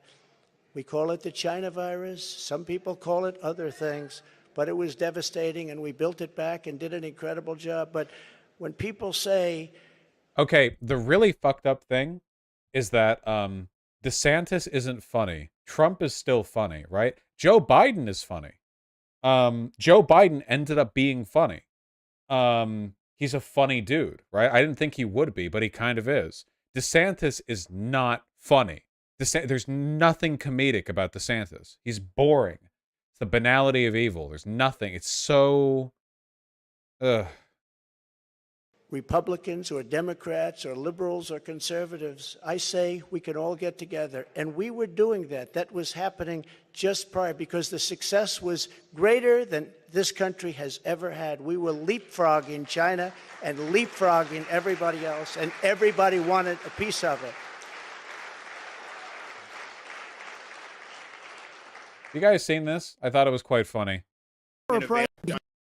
Anybody here would do it. Project to get Judges are a priority. And honestly, we have businesses that have been locked down and lives destroyed for over a year based on saying no COVID vaccine passports are made in China and shipped here. Why would we want so many important things to us be at the whim of China? Anybody here? Some of this is kind of bunk, but I do think that in some specific ways, DeSantis has made an effort to mimic. Especially this, man. This is a very specific, the like one hand out open and then the one hand up with the like the thumb and forefinger together with the like, yeah, he's making an effort to capture those votes by trying to do the same affectation. The difference is that Donald Trump is doing this sincerely. Donald Trump is just like that. This is just how he talks, you know? DeSantis is like in a cowardly sort of like weak way trying to imitate it. You can tell the difference in the way they act too, that he's doing this like practiced performative imitation. Donald Trump is just like that. Anybody here would do it. Project to get Judges are a priority. And honestly, we have businesses that have been locked down and lives destroyed for over a year based on saying. You see what I mean, right? There's like a difference in how they carry it. DeSantis is not funny. Forget the fascism. That's the real problem with him winning. But just as I promised in 2016, I am your voice. I am your voice. The Washington establishment. Low energy on the cheers, too. You want to know why? Because I bet a lot of people in that audience are members of the GOP who know that it would be politically disadvantageous for them to throw themselves entirely behind Trump. I bet you a lot of people in the audience are like, okay, you know, we're here for Trump's thing, but they know where things are tipping. Apparently, Trump's family isn't even backing him. Was it Ivanka and who was the other one who are not participating in this campaign? Ivanka said that she's just not participating this time. Was Eric? Eric was the other one? It was Jared. Okay, Jared was the other one. Okay, yeah, they're just not. Yeah. Yeah, and apparently Trump's security people kept people from leaving during the speech. POV are stuck at Trump's 2024 announcement. I think perhaps a little concerned that the hall would empty out too much. They actually started preventing people from leaving, so now they're no longer allowing people to leave. And people leaving early even before he was done. He's still speaking now. People don't need either, but we love our country, and we have to take care of our country. We have to save our country. Imagine being the guy who like does a little cough and gets caught like that. Country. Every policy must be geared toward... No, it smells crazy in there. In 300 years, imaginable. Our country is there's a job to exactly 1% in ICC life. It's bravely He said, no, I'm not the king. I said, yes, you are the king. Many, many, many times what it was just 2 years ago. All right, you goofy goobers. Incredibly low energy. I actually saw people trying to leave, and people leaving early even before he was done. He's still speaking now, and then they, I think, perhaps a little concerned that the hall would empty out too much. They actually started preventing people from leaving, so now they're no longer allowing people to leave. Incredibly low. Cool. Just piss on the shoes of the security guys. Establishment wants to silence us, but we will not let them do that. What we have built together over the past 6 years is the greatest movement in history because it is not about politics. It's about our love for this great country, America, and we're not going to let it fail. I am running because I believe the world has not yet seen the true glory of what this nation can be. We have not reached that pinnacle, believe it or not. In fact, we can go very far. We're going to have to go far. First, we have to get out of this ditch.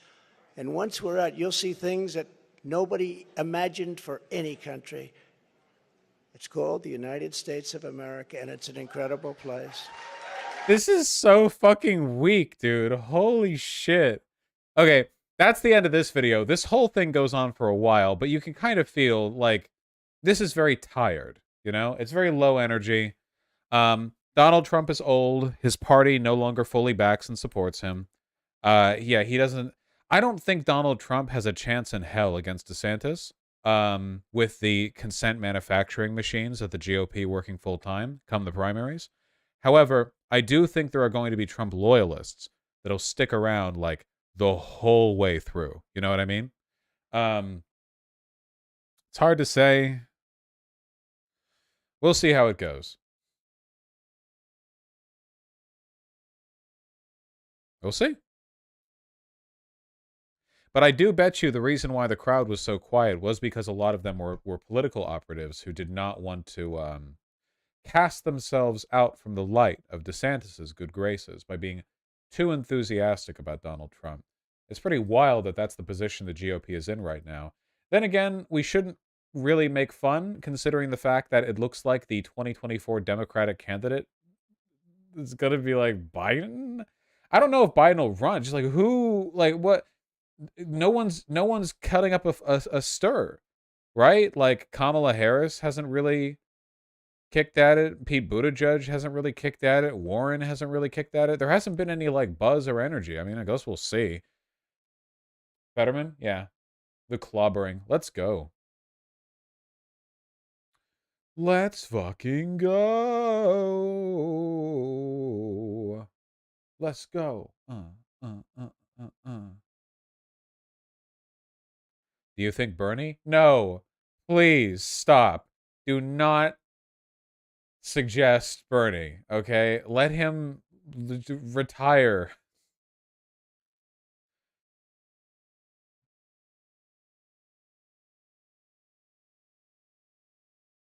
What about JB Pritzker? A lot more work needs to be done. A lot more work. You? I'm not old enough. All right, well, we'll see how it plays out. Stop. Cut it. Cut it. Cut it. Conciliator, thank you for the tier 3 sub. Make America great again. True. And Preco Smile, thank you for the $5. I don't know anything about politics, but you helped me learn I'm a gender abolitionist, and I love listening to you while I crochet. That's really sweet. I'm happy to hear that. I am, of course, a video game streamer first. All right, you guys. I'm sorry. I wanted to go on for 45 more minutes, but to be honest with you, 4 hours of sleep is... I also didn't have any breakfast because we're out of food. Look, I'm just gonna go. I'm just gonna go find the warm blanket, okay? I just want a little cozy. I just want to be cozy pilled is what I want, to be honest. Somebody tell Vosh a raid happened on YouTube. Oh yeah, you can raid on YouTube now. Who raided on YouTube? Who did that? How would I know? Shouldn't there be like a log of that somewhere?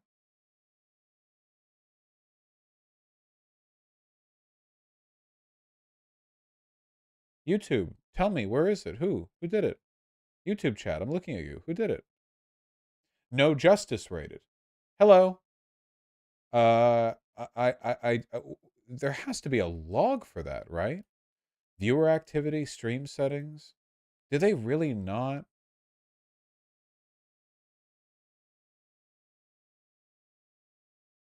Well, that's annoying. Hopefully they find a way to implement that, because otherwise I don't know how you would even... Whatever. What is that podcast you recommended? Well, there's your problem podcast. It's great. Even if they keep taking time off. I'm not mad. Also, one of the hosts is getting married. Here, hold on. Let's see who is live on Twitch. No Justice posted this banger. No Justice posts only bangers.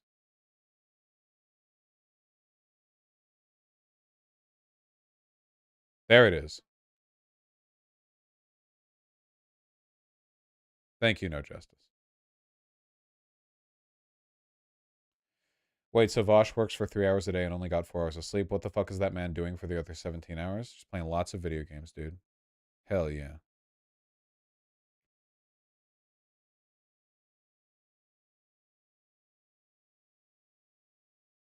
Wait.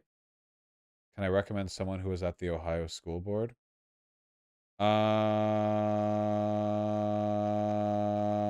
Fuck it, sure. We'll rate a total unknown. Shoujo. Alright, it's sold. They're wearing a Yoshi hat.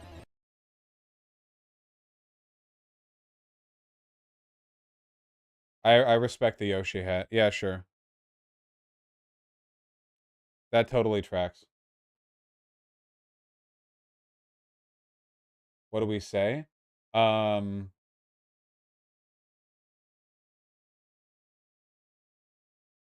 don't know. You guys come up with something to say. Be nice. No, wait. I got it. When you guys show up in their chat, just say ratio over and over. Okay? That's it. No caps, no punctuation. Just lowercase ratio. Just like a wall of it right down the side. Like that. Yeah, okay, okay. Hold on. Let me host. I haven't hosted them before, so let me host Twitch. Shoujo. They have a good Twitch name. That's like that's a good... Yeah. All right, good luck. Have fun in there, okay? But also say hi and be nice, okay? Wait, I haven't even hosted yet. How are you guys? Okay.